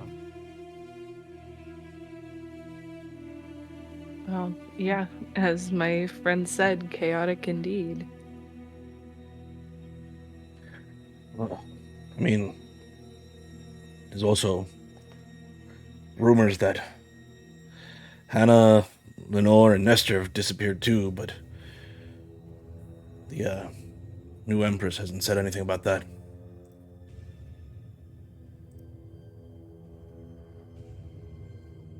As far as we know, they're alive or something. They've just gone missing? Well, they haven't been seen. We also haven't been told that they're gone or anything like that. Oh. A lot of strange things have been happening since all this Yeah, I stuff. can imagine. I hope this doesn't interfere with our show. What show? Oh, we're in town just to see, is it Evelyn Moon Whisperer?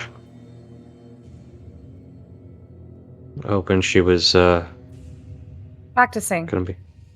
Yeah. We were hoping Yeah. to catch some of her flying while we were passing through. Sure, I'm sure you'll see her at some point. She's out Yeah, I'm about sure every we once in a will. while.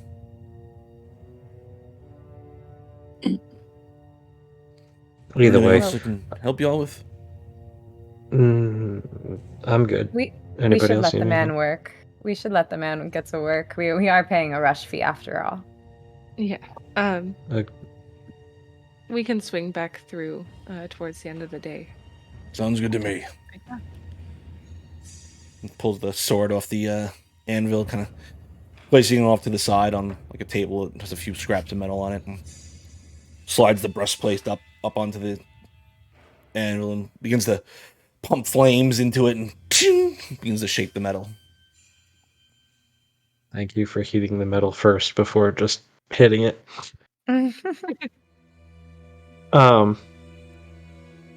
As we head out, I'm gonna lean back through the doorway and just to Mr. Frostbeard say, "Hey, do you know where there's any sort of like general store that provides food for travelers?" I exhausted my supply on the way here and hoping to stock up before moving on.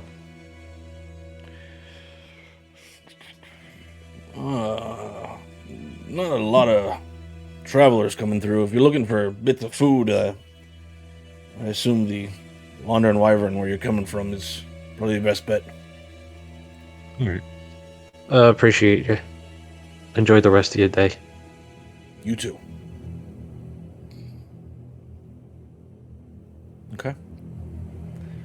So, you all make your way out of the shop, back onto the streets. Where we begin. That was a lot of information. How are you feeling, Whisper? Or wait, what name are you going by right now? Manic. How are you feeling, Manic? Oh God.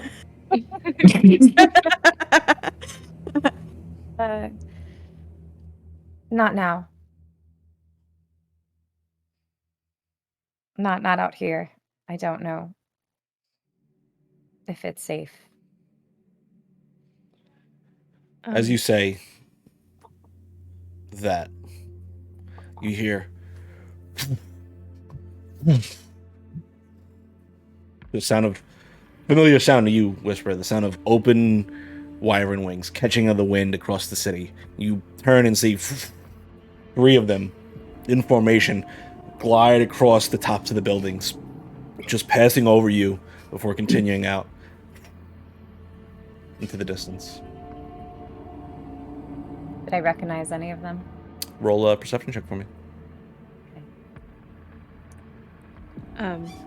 While this is happening, I'm just gonna say to Gormrog in his head, do you think I messed up by telling him my real name? Should I have used a fake name? Depends. Have you and your family been through here? Not well, I only gave my first name. I just didn't know if Bellon put out like a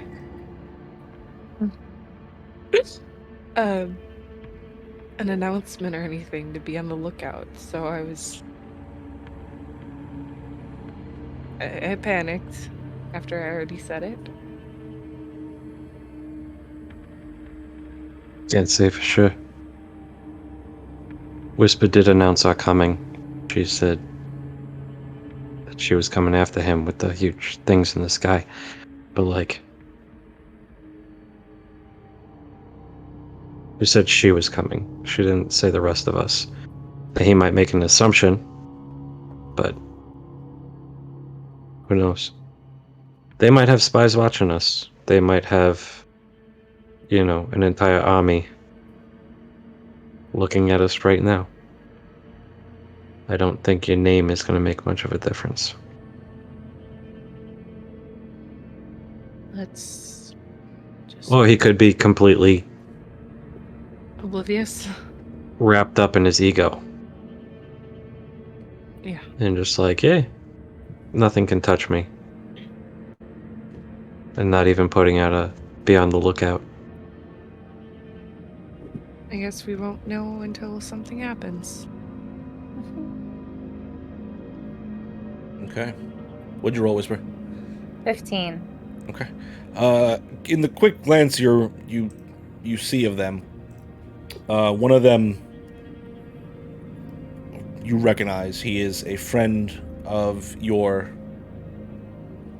one of your brothers, that being Bellin. His name is Barmanar, and you recognize him. You had some interactions with him as a child. Usually it was them kind of snickering as Dale was throwing rocks at you or torturing you in some way. But that's the only one you recognize out of the three. Mm-hmm. Okay. Where So to? to the apothecary.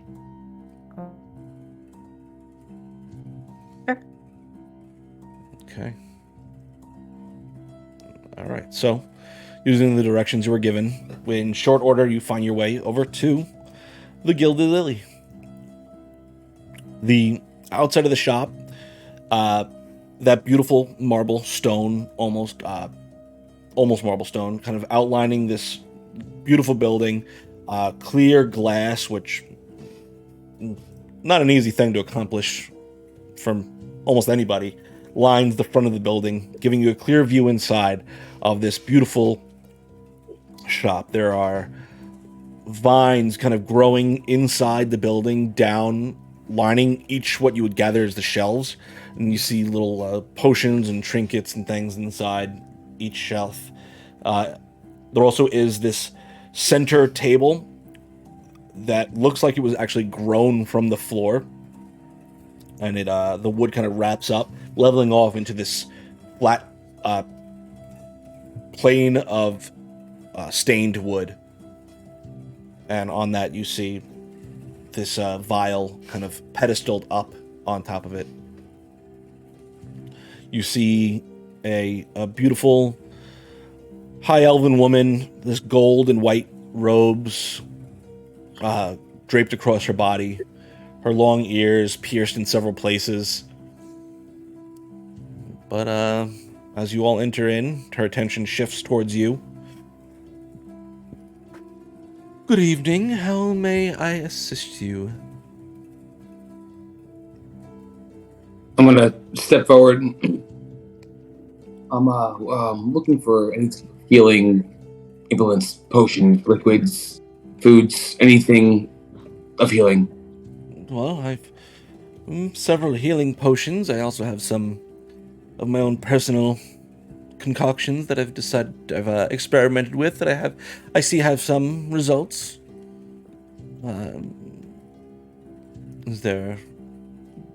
How many were you looking for, or anything in particular I can help you with? Any type of healing potions you have. Just give me the basic amount, what you have. Very well. I have 5 of these basic potions of healing for 50 gold each. Do you have anything of the higher healing, or is that all you have? I have...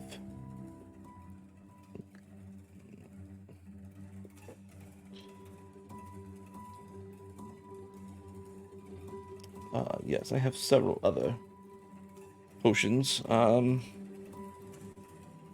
Let's see here. I have 2 greater healing potions.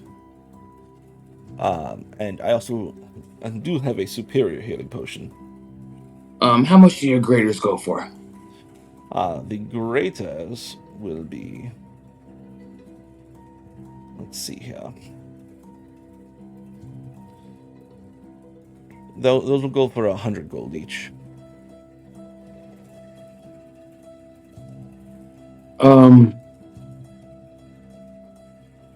Please, thank you. I'm sorry? I will take 1 greater and 2 regulars, please. Very well. That'll be 200 gold. And I give her 200 gold. Would anyone else care for anything? Put it right there. You said you made your own. Yes. I have gathered a bit of the moonflower, and I have gone about to concoct that into a little bit of a special brew. I simply call it the Moonflower Healing Potion. It typically acts like a normal healing potion, but there's also a little bit extra. It gives you a little bit more invigoration, so when you feel like you really need it, you can call upon that little extra power and give yourself a little boost to help you accomplish your tasks. That sounds interesting. How much is that? That will be 75 gold per bottle.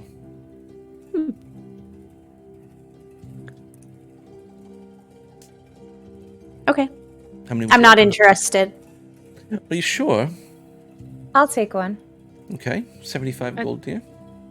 I'd like one as well Okay. as that other greater healing potion you had. Okay, that will Oh, be. I was gonna get that. Oh well. I got a bag of holding. It's fine. We can. If you What? want it, you can have it. That. All right. Very well, very well. Everyone seems happy. I'm happy.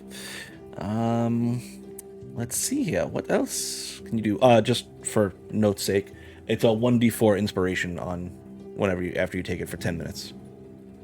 Oh.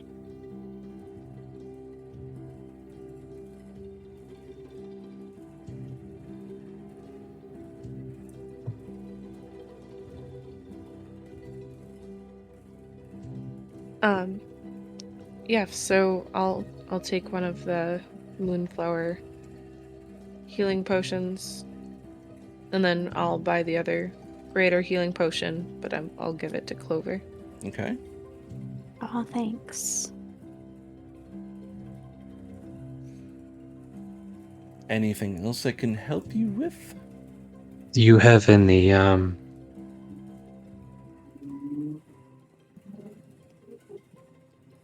of these sort of incendiary chemicals? Incendiary chemicals, sir. What are you looking to do? Purchase them. I'm sorry? I'm looking to purchase them. Oh, well, I do have a potion that will help you breathe flame. Not quite what I'm looking for. I'm sorry. You're fine. I appreciate you looking for me.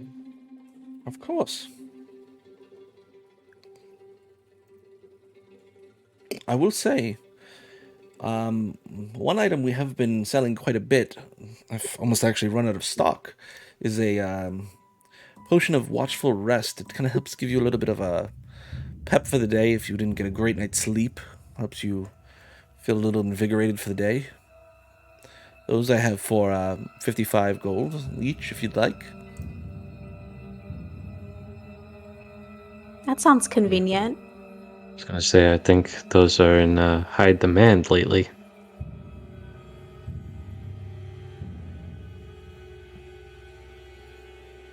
I'll take one of those. You said 55?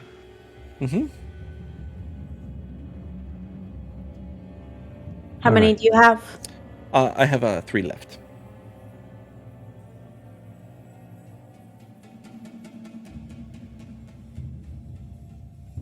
I'll take one too. Okay. Oh. happy to be of assistance to all of you today.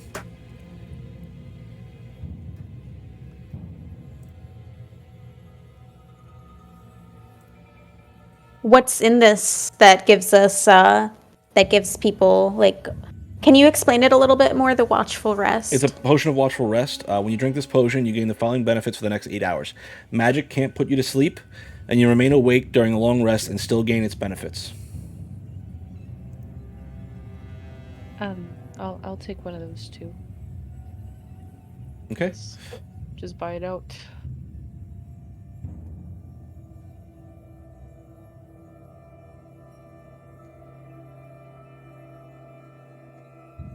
So, if that would be all for today? Actually, you know what? How much was that fire breathing thing? That would be, let's see here.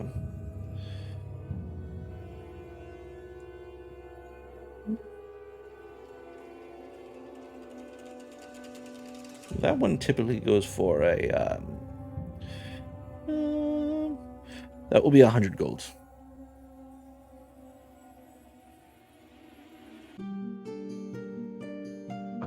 Yeah, alright. I'm gonna put 10 platinum on the counter.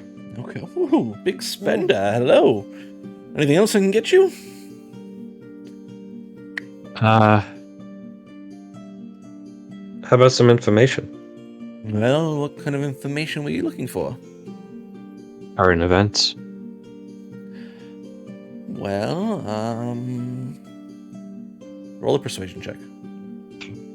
I'm also going to put another platinum on the counter. Okay, roll a persuasion check at advantage. Yeah. And my persuasion is +2. So that is a total of 12 and 14.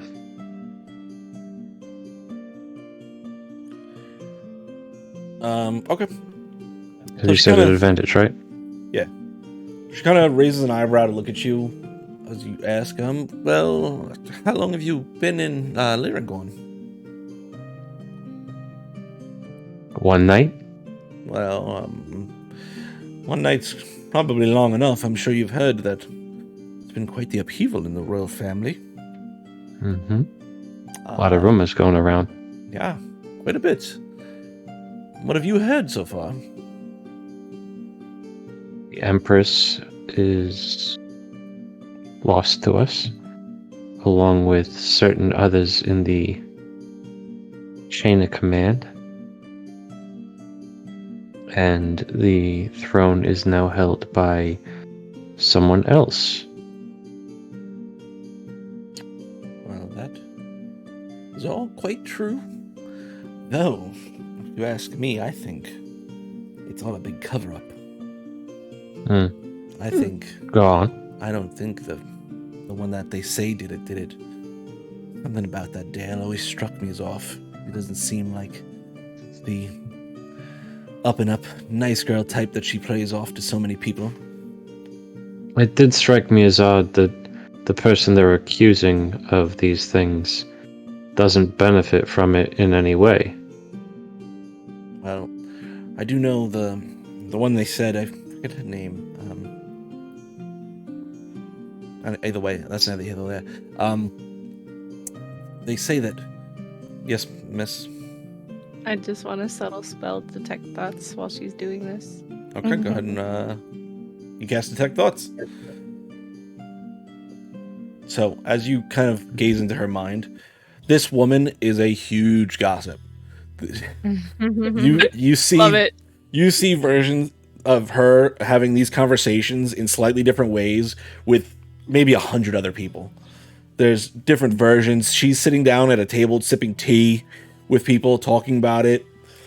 Spill the tea. So, but besides that, you don't see anything that like not her, maybe like an implanted thought or something like that. Okay. So she's like, oh, I don't know, but actually, let me tell you. Basically. Like, I shouldn't. But. So, continuing on, when years ago, I remember seeing the little one in the woods all the time, getting just the worst behavior from some of the other children. It was a little pathetic that no one, her parents, just didn't seem to care. But the others, you say they were malicious to her. Well, I mean, she was an outsider, and you know how those things tend to go. Well, too well.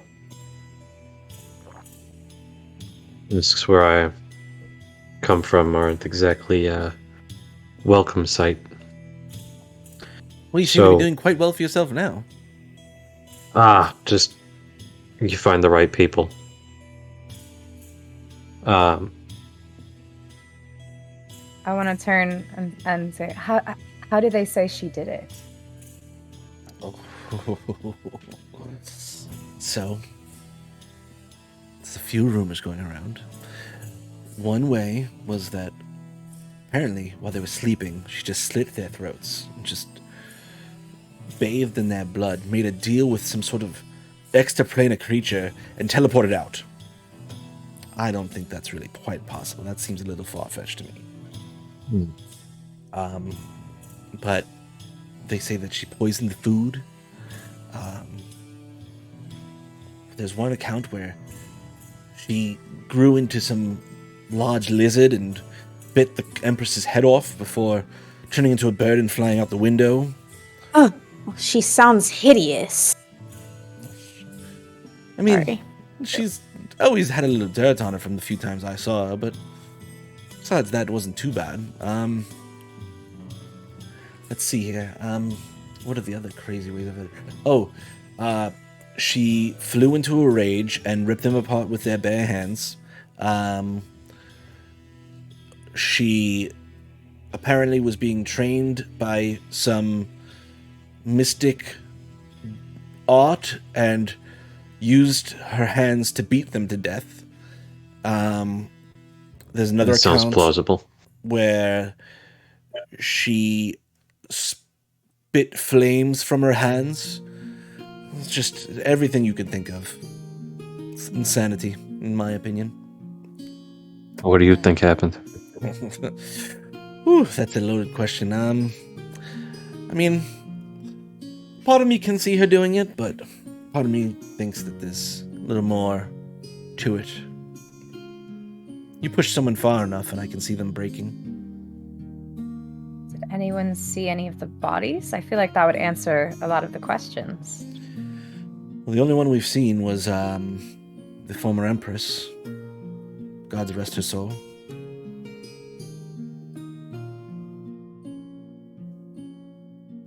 Was there anything? Was her body whole? Was it ripped apart?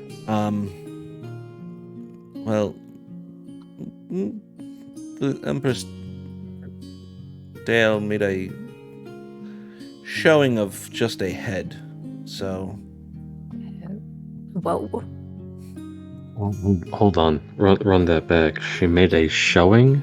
Yeah, she presented it to everyone and said that her sister had murdered them all and held her head out for us all to see. That's morbid. That doesn't sound like something a sane person would do. Look at what so-and-so did. Like, I don't. Just telling you what we saw. I appreciate that. I'm sorry. I'm just a little flabbergasted.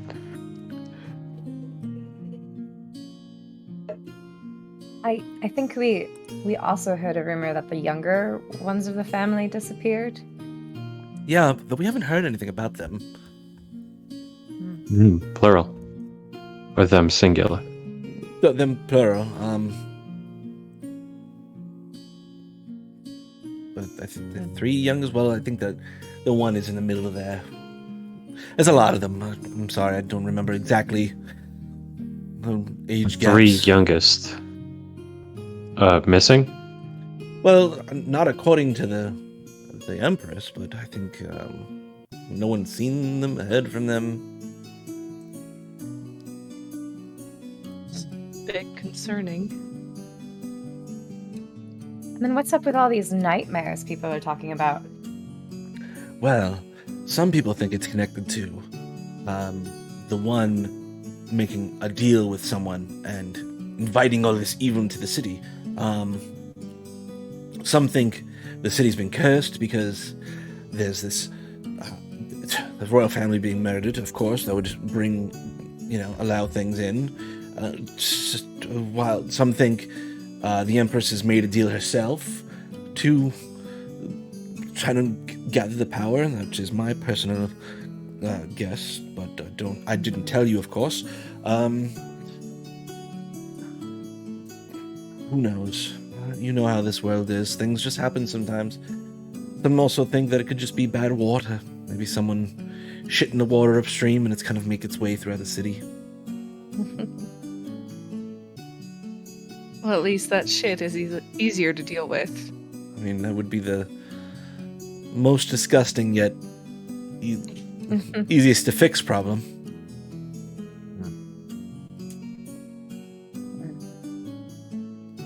And has anyone checked the water? I'm sure someone has, though, not me.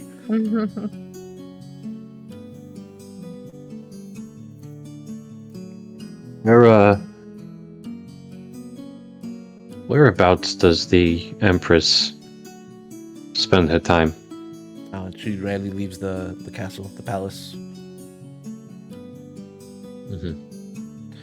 Though she has been seen making her way up the sides of the mountain towards the Moonflower cave. It's actually a huge You problem. gather ingredients for these Right, it's been potions? a huge problem for me. I haven't been able to make any potions since, maybe 2 months because they've closed it off. No one's allowed up there anymore. Why would they do that? I don't know, but they've been digging and pulling rocks out of there for the better part of a month at this point. Looking for something, it would seem. I mean... Anybody outside of the castle employee types find their way over there? None that I'm aware of. No general contractors or laborers? I'm not sure who they've... Don't really dabble in those types of people. I wouldn't assume you would, but perhaps you saw them. Never mind. No, unfortunately not. Though they do say a moon dragon is what has caused all those flowers to grow there, so... They say one was slain up there and the flowers sprouted from the dirt that covered its body. At least that's the old wives' tale.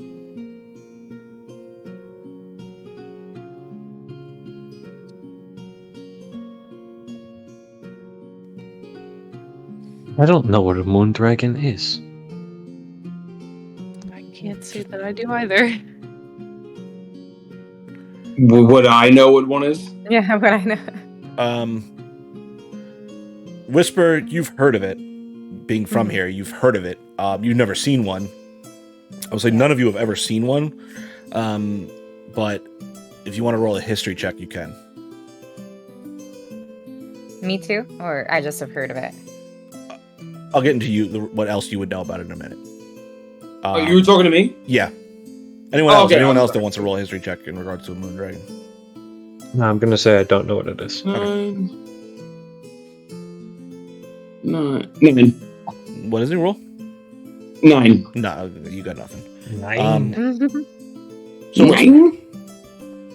A lot of the founding of Weirangorn is kind of built around this moon dragon and the legends of this moon dragon. It is said to have brought some... This is going back to the time of the Calamity, almost. It is said to have brought some elves there, enslaving them and causing and ruling over this chasm. The moon dragon was eventually slain by the family you're from. The line carrying all the way back through the generations. You've never seen the bones, but there are pictures of the moon dragon that are inside of your castle, so you've seen what it looks like. You know that there are rumors that the dragon's power changes throughout the cycles of the moon. But besides that, you're not... Unless there's anything specific you would want to know, I don't think you would know anything else.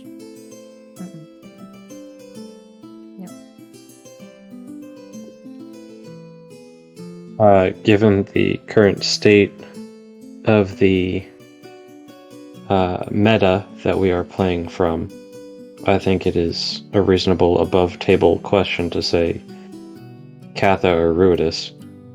Yes. It would be Katha. It wouldn't be part of Ruidus. Because Alright, Katha doesn't have phases. I mean, Ruidus doesn't have phases. It's just solid red. Right. But Katha has phases, so... Plus, Whisper, you know that the moonflowers bloom with the full moon.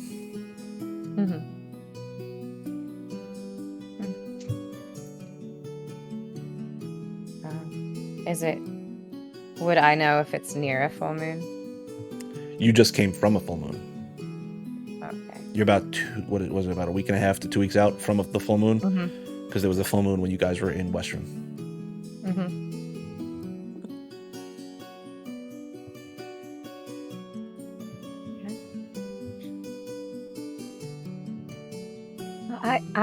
I think I'm personally done here.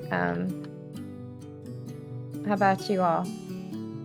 I think I'm set. It was so nice talking to you. The pleasure was certainly mine as well. It was good to speak with others. Yeah, absolutely.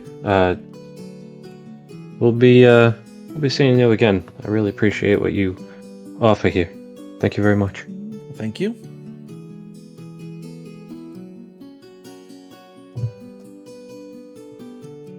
All right. Moving on.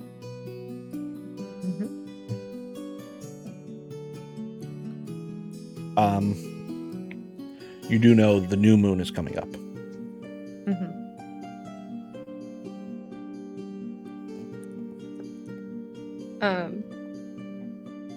I guess I would like to say into... I don't know who I would mention this to, but probably Whisper, just in your head.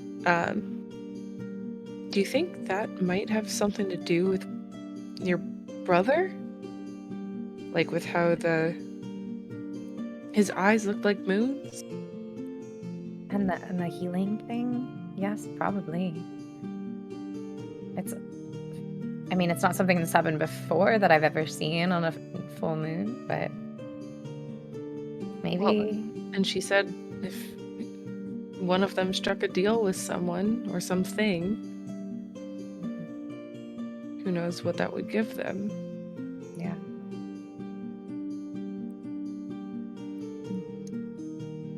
Just food for thought, I guess. No. And I'll explain everything that I know about the history of the Moon Dragon and the founding of Lyrangorn as we walk out. Okay, where to next, everyone? I want to get a distant look at the castle. Okay. Lay of the land sort of thing. Vantage points, any way we might be able to see a path to the Moonflower Cave. Anything like that without, knocking on the front door. Okay.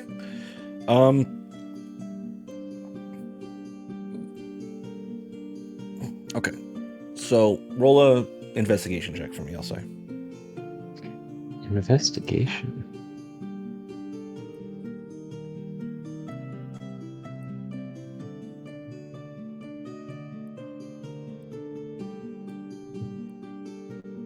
That would be a total of a 12. Okay. Looking out, you can see the palace up on the northern side, kind of like rising up in the distance. There is a good berth of room between where the actual Cliffkeef Mountains come up, surrounding all of Lyringorn. So it's built in a way that it doesn't denote itself to being attacked from the sides or from an elevated position.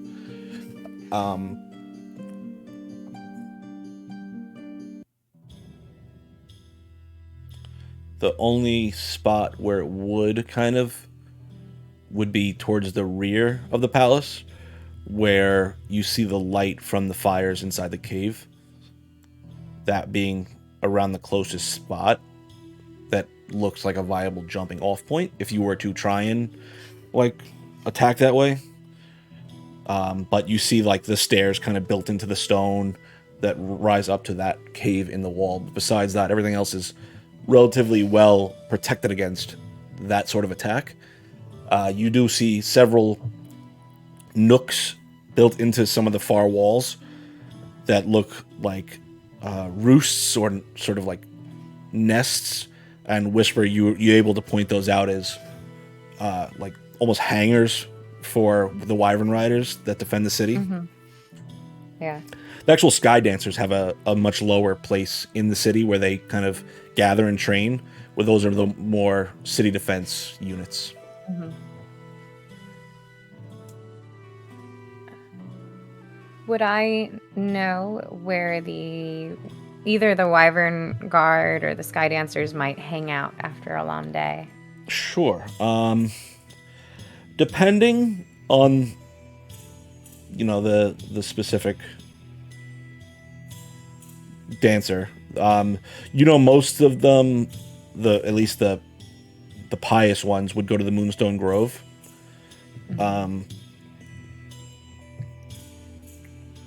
That would be probably the most likely spot to find a Sky Dancer.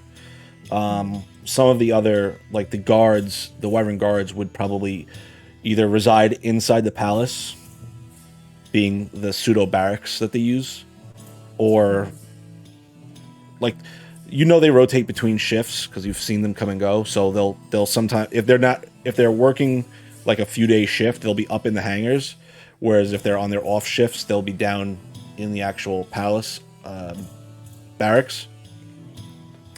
So they're still able to defend the actual royal family. Besides that, they would probably eat, drink, sleep there most of the times, and if they want to make their way out, there's not a ton to do. The Wandering Wyvern would probably be the best spot that you're aware of, but that's not it's not like a common hangout for them. Typically they'll remain in the palace to enjoy themselves.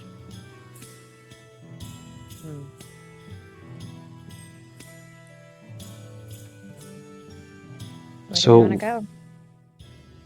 The cave to the castle, are they situated on top of each other, or is there castle and city and then cave? So the palace is built almost into partially built into that back castle, that back part of the Cliffkeef Mountains. And then the cave is off to the side a bit.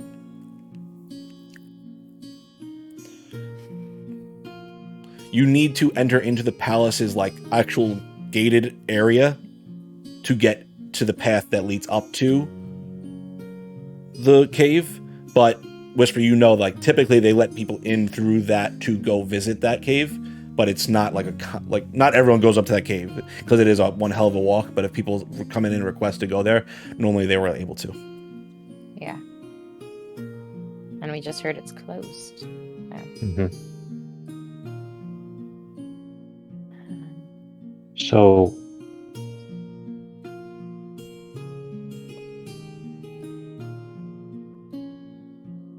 we're either going to need to... No, never mind. We'll have this conversation when we're in private.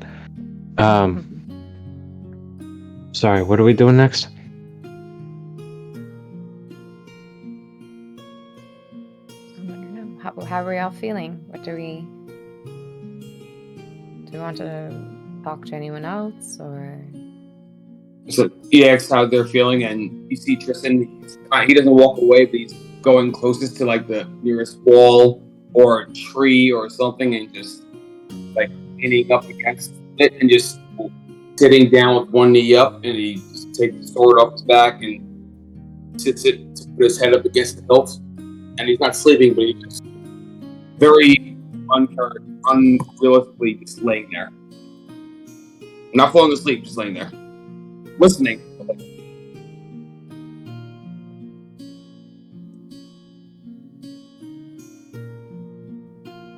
It looks like we're all pretty tired. I mean, except for you, Whisper. Mm-hmm. Manic. Sorry.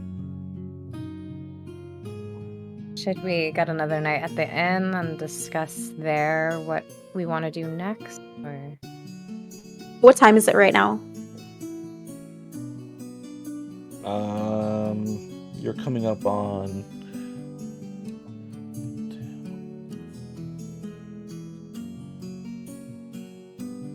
probably like 10 o'clock in the morning. God, it's early. Yeah. Ow. Do we want to go find a place to maybe get food? That sounds like a good idea. Lunch sounds good. Yeah. Mm-hmm. Okay. Anywhere in particular you want to go, or you just want to look for something? Whisper, do you have any favorites? No. Okay. So roll someone roll a perception check for me as you guys kind of smell and scout around. And as they walk away, they realize Tristan actually fell asleep and didn't mean to. I will double back to grab him and just be like, come on.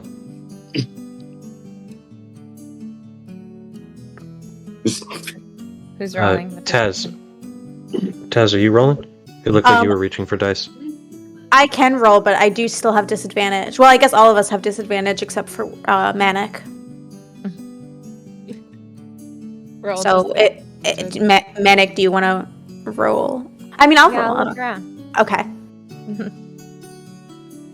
That's a nat 20. Okay. Oh, yeah. Let's go. 26. All right, easy enough. Within short order, you find actually a smaller... I won't say small. You find another inn called the Silverleaf Inn. Entering in. Place is pretty busy. You see a variety of the denizens of the entirety of Lyringorn in there. Some of them getting ready to eat lunch, coming in off whatever work they've been doing for the day. Behind the counter, you see a elven man, white button-up shirt, light blue pants, his hair tied up into like a bun at the top of his head where his ears come out. You see one of them kind of got like the right ear's missing the very tip of it, rounding it off a bit. Picks up a little rag and kind of wipes his hands as he watches you all come in. Yeah, good morning. What is it? Morning, good afternoon, whatever it is. Welcome to, welcome. What can I get for y'all?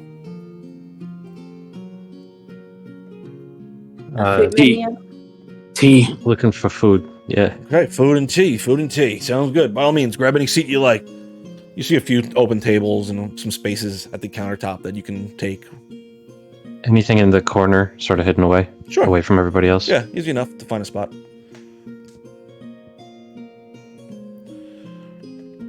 You all can gather your seats. Guide everybody that way. In short order, several teacups are placed down in front of you. A larger teapot, considering the size of your party, is placed in the center, with a few different little bags of spices and herbs that you gather would be the tea bags, lined up around, giving you a variety to choose from. What can I, any food? What can I get for you all? What do you have? I have, let's see, I think we got a few of the curved horn rams in not too long ago. We can get one of them started for you. I think we got a stew on that going already. Let's see here. I'll get that. Okay, I think a stew. We have some wild grown cabbage heads that they've grown on the northeast side of the Cliffkeep Hills over here that we can whip into something if you like. Pretty much whatever you're looking for, I'm sure we can find something for you. I want a big salad. Big salad, okay. I want carrots. I want cabbage. I want radishes. I want tomatoes. And I want grapes. And I know that sounds strange, but don't knock it till you try it. Okay. I don't know if we have grapes, but... They never do. You guys never do. Oh, I mean, it's kind of hard to grow grapes up here. And we do have... Waddle. We do have a fire radish that we actually came in season not too long ago. I can get one of them in there if you like, if you're looking for a little something spicy. Just a little bit. Okay, a little bit of fire radish. Sounds good. Anyone else want anything to eat? Yeah. Gonna glance at Clover and look at the guy. You wouldn't by any chance happen to sell an entire cow for consumption, would you? I don't think we have a whole cow for sale. I didn't think so. Yeah. Just thought I'd ask. I'll take an order of the curved horn ram stew. Which of these teas has the most caffeine? You're gonna want to go for this one. Okay. And I will. I'll do the stew, but could you throw some of that fire radish in there? Sure. You want the radishes cooked, or you want me to just raw put them on top? If you could cook them, that'd be great. Sure. Make you up a little special something. Anyone else? Sir, did you want something? And Tristan is just his head on the table. He's passed out, trying to not make it look like he's out. Okay. Why don't we get a stew for him just in case? All right. Very well. Very well. All right. Give me a couple minutes. I'll bring out everything for you all. He throws his rag over his shoulder and makes his way back. You hear him shouting instructions into the kitchen for your order. So, what do you guys want to do? So run that by me again. Carrots, cabbages, radishes, tomatoes, grapes? Anything else in that you usually like? You know, grapes add a sweetness. They add a nice crunch. You gotta have a good crunch in your salad. Oh, I believe it. I've never had it, so I'm trying to write this down so that when we get back, we can, throw this together. I did forget to ask for a honey drizzle, but I'm just gonna have to live without it. A hexcomb honey, I would assume. I mean, preferably, but the bees know what they're doing. There's no bad honey. True. Was it your sister that was telling us that the different flowers that they use for pollination affects the flavor of the honey? Yeah, that is true. That's really interesting. And the types of honey that we serve at Hexcomb Farms are aster, linden, sage, manuka, golden, and clover. I recognize some of those names. Me too. That's really cool. I like that.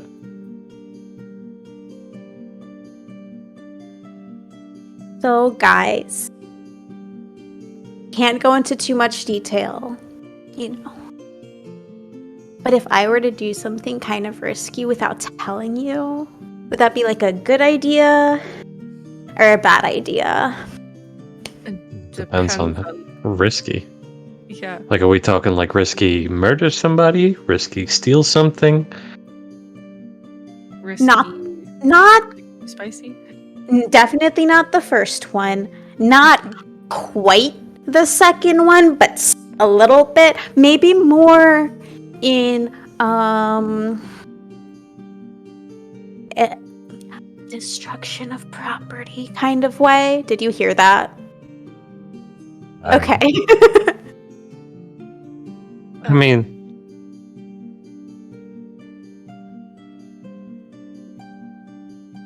at this point, I can't stop you, but like,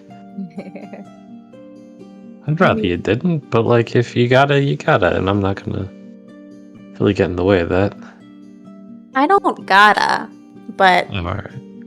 it might help us in the long run if I do. Something about sorry, my chair. There was something said at the first shop that we were at that caught my attention, and I feel like maybe I could do something about it. That wouldn't be the place in question, would it? Not the place. Oh, okay. Just because Finnick has ordered a thing. And, No, I think I know what let him finish that if you're gonna. Anyway, I don't know what you're referring to, but I'm curious, but I'll let you do what you think is best. But you won't be mad at me, right? If I'm thinking, I don't know that I'm capable of being mad at you. if I'm thinking what you're thinking, it could throw a wrench into somebody's plans, which might aid to our benefit. I mean, you could always read her mind and just figure out if you're thinking what she's thinking, but like, I respectfully don't. I like being vague and leaving everyone in the dark. Mm-hmm. Yeah, no. My need to know things and stuff just tell me.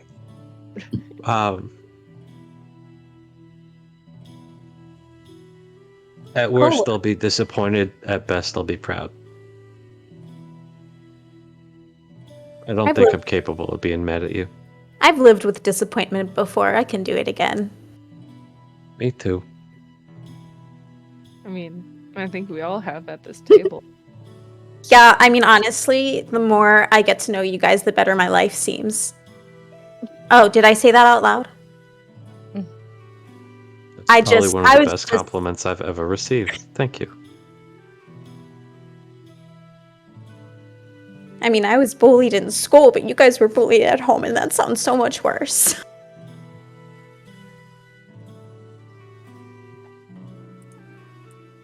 Yeah, that's one way to put it.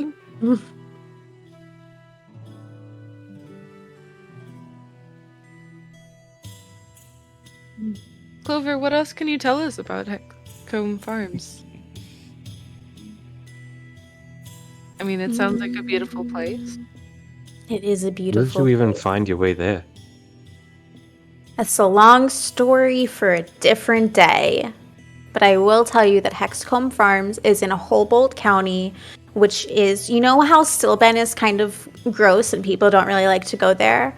Well, if you just go a little bit west of Stillben, it's the most beautiful little community with farms and like schoolhouses and a huge lake, and everybody's happy and has lots of animals. That sounds wonderful. Hey Tristan, maybe that's a good spot. Oh, he's asleep. Wow.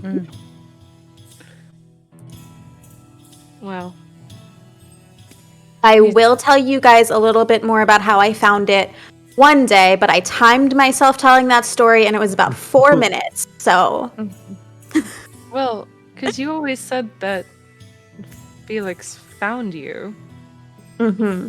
So, I guess I'm just curious about that. Yeah. Like, you were just there, out... It's all part of my story. The 4 minutes. We gotta hear All this the story.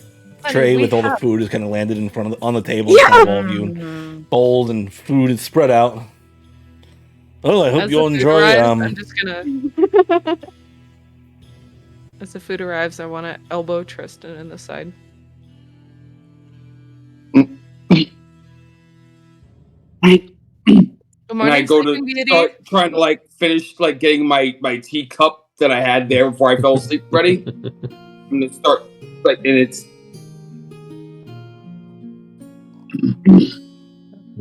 Sorry, to the elf. What was your name again?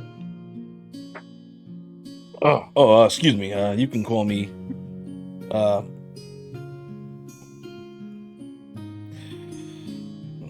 Ransler. Just call me Ren.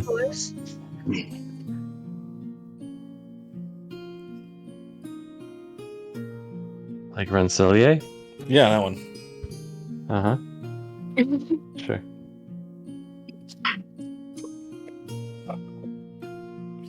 Thank you, Ren. My pleasure. Appreciate you.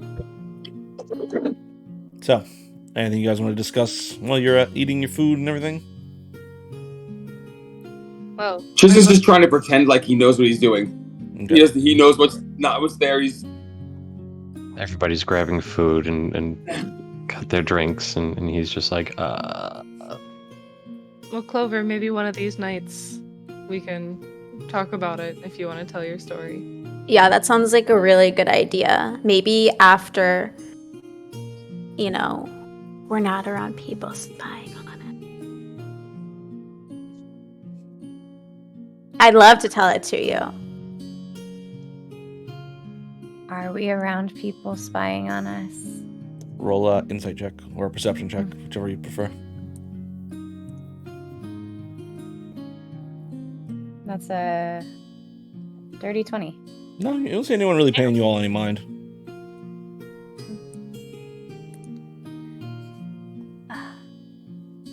I think we need to figure out what's happening in the mountain.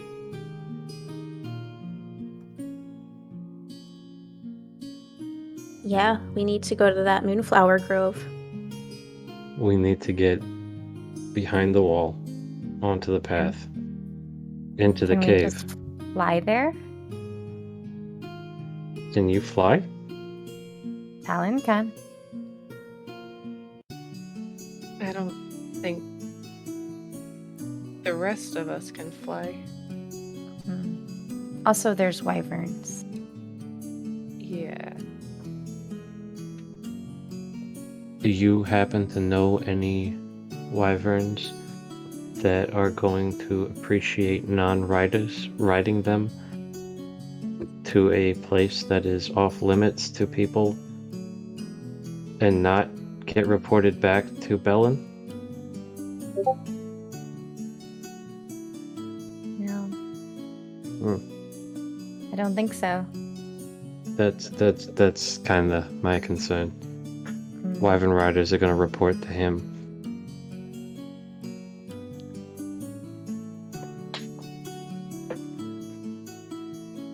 So we gotta sneak into the palace. Bluetooth mode. Yeah, wirelessly.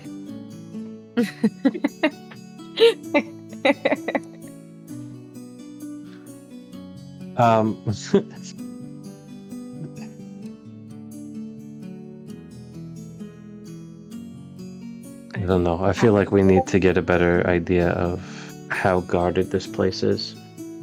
We can always go in as tourists, just being like, "Oh, I heard there was a tour for the Moonflower Grove." And, See what they say. I mean, they're going to turn us away, but when they do, maybe we we can can- use that as an opportunity to look at who all is there, how many of them are there, what type of surveillance they have. Can any of us turn it invisible? No, and I feel so bad because we were in that apothecary shop, and it wasn't until after we left I was like, oh my gosh, I should have seen if she had like an invisibility potion. That would be perfect. But I didn't ask about it because I didn't think about it. Ironic that we didn't see it. Got him. What if I turn really small? I can It's an option. try, or no, that probably wouldn't work. Damn elves. Separately, do any of you guys have, any of you magic people have a spell that dispels magic? No? Okay. Just wondering, just out of curiosity. Yeah, it's just a thing. It's like you can't charm elves, or at least it's really hard to.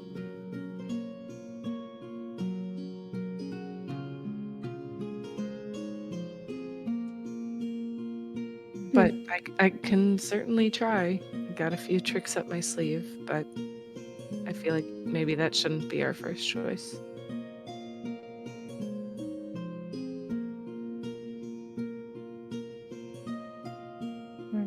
Unless you guys can come up with anything else, but I don't know what to expect.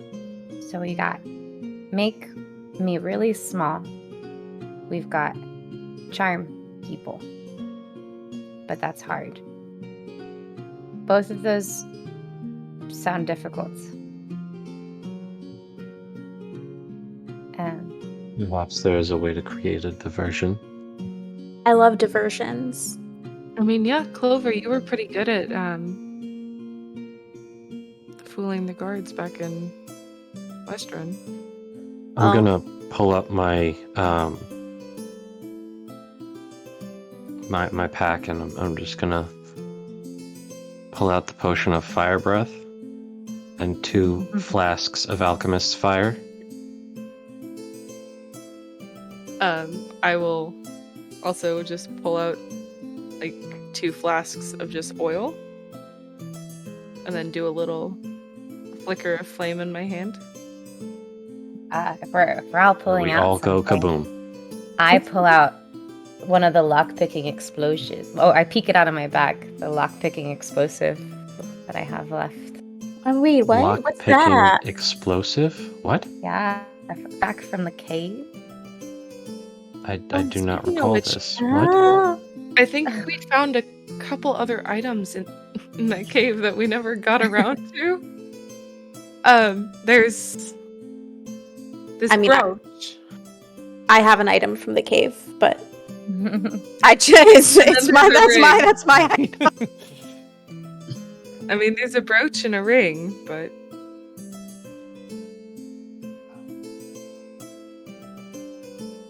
And you guys notice that Tristan is fairly wide mouth open, passed out with his hand around his cup of tea that he was trying to make at the start. He's just completely out.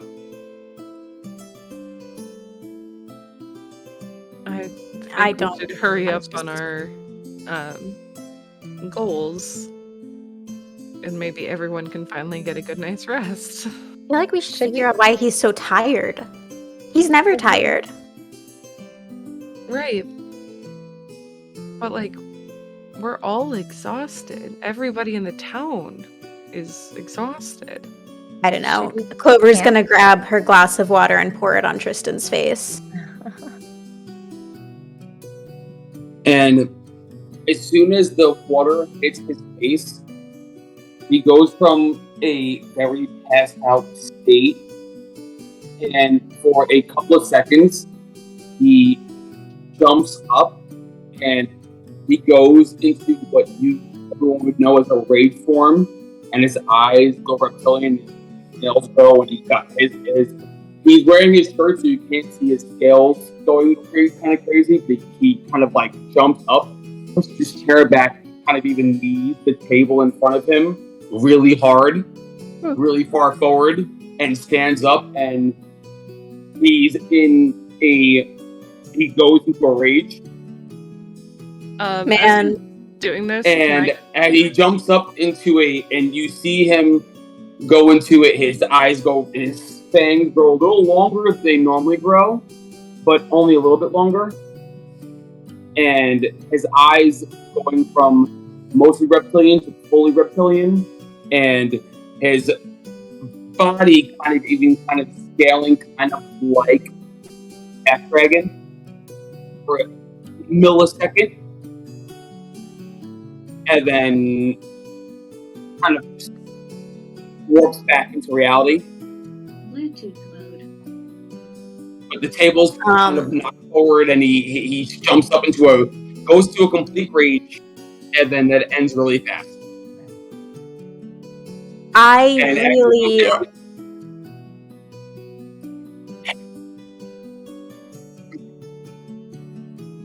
It was just me, Tristan. I acted on impulse, and I need to stop doing that because it has only caused me immediate consequence and regret every single time I have done it. I have learned my lesson. I'm sorry. Please stop. Crazy how that happens, huh?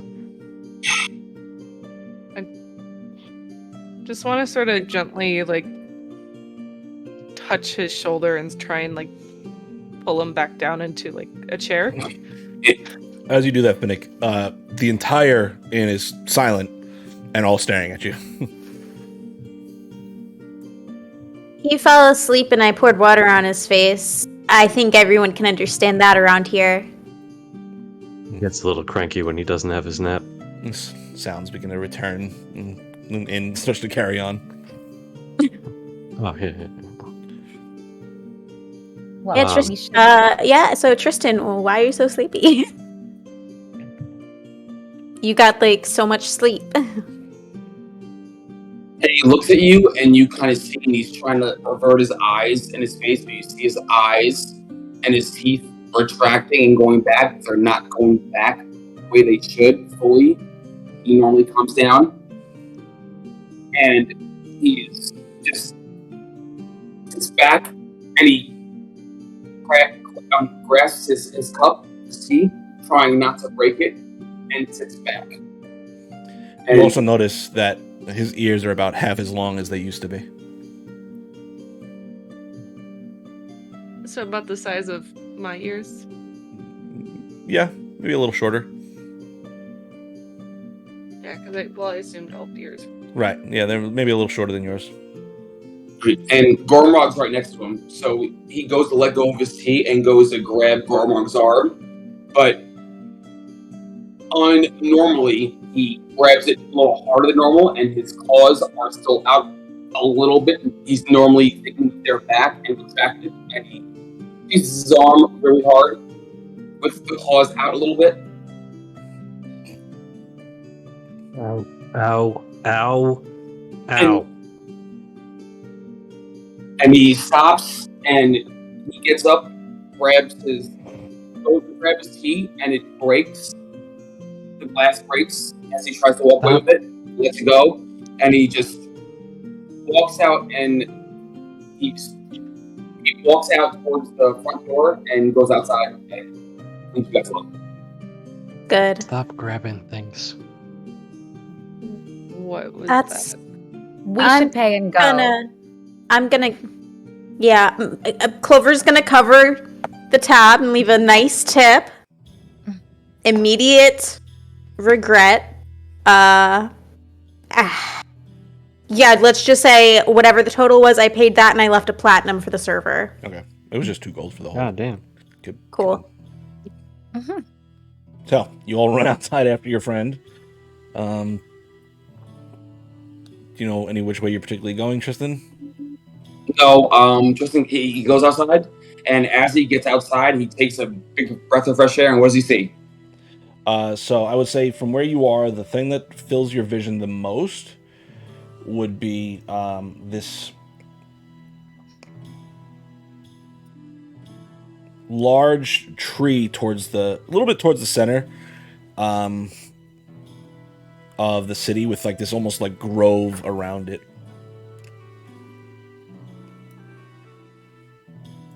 He's gonna go right towards that tree, like just instinctively, and just go right over there. And he's gonna start trying not to, but like he's gonna start kind of like pulling like his sleeves off. Okay. What are the rest of you guys doing? Whisper, you immediately recognize this as the Moonstone Grove. Mm-hmm. Huffing after him or looking for him. Yeah. I mean, you would notice him easy enough. It's not like he's running. Yeah.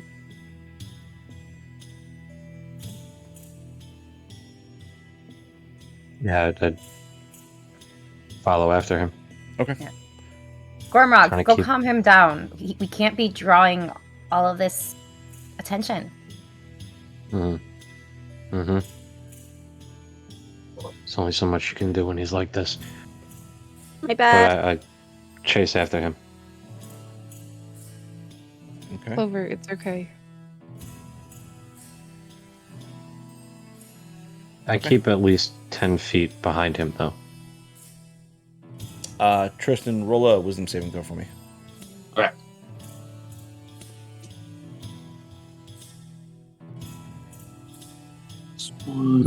Seven.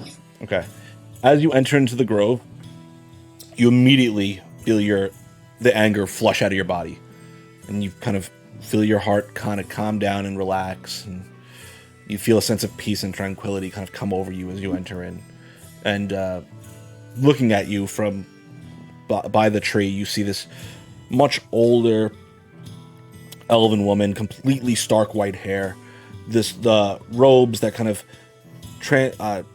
blend from white all the way down to black at the very tip, and the bottom of her robes kind of splay out across the floor in almost like this crescent moon pattern. She has a very long white staff that she kind of keeps to her side. The symbol of the Moonweaver there etched at the top. You see her look at you, these dark, knowing eyes. What has brought you here, young one?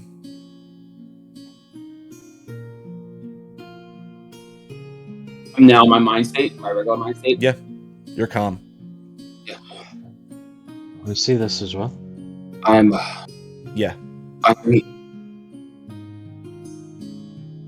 I'm here, but to protect my family. Well, you see her look over your shoulder, eyeing the rest of you behind him. I assume that's who's chasing after you? I'm not being chased.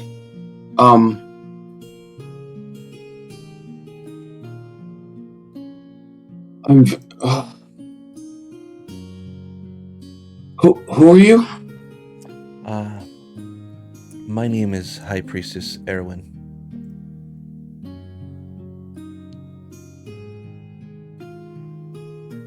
Who are you, young one?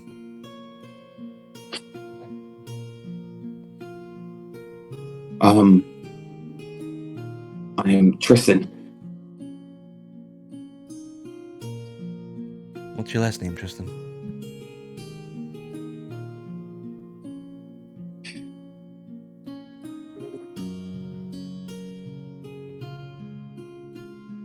Liger.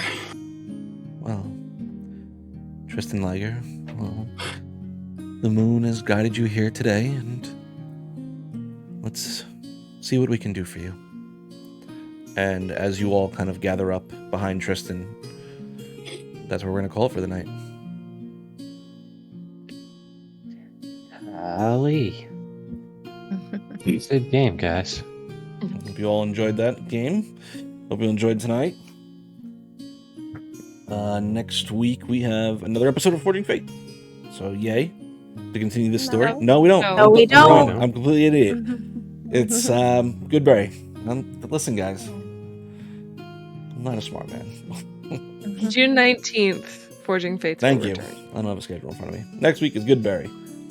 Cast and game to be announced when we know it. Tomorrow, episode 1, spell shots. I don't know what else. My brain don't work good. Anything I'm missing, guys? Just thank you for everybody who decided to join us on tonight's episode. Make sure to like, comment, subscribe if you're watching on YouTube. If no one's got anything, I don't got anything, I'm going to dump it to the ending soon screen and go raid someone. So stick around if you want to help us raid. Love you, geeks. Good night. Yay.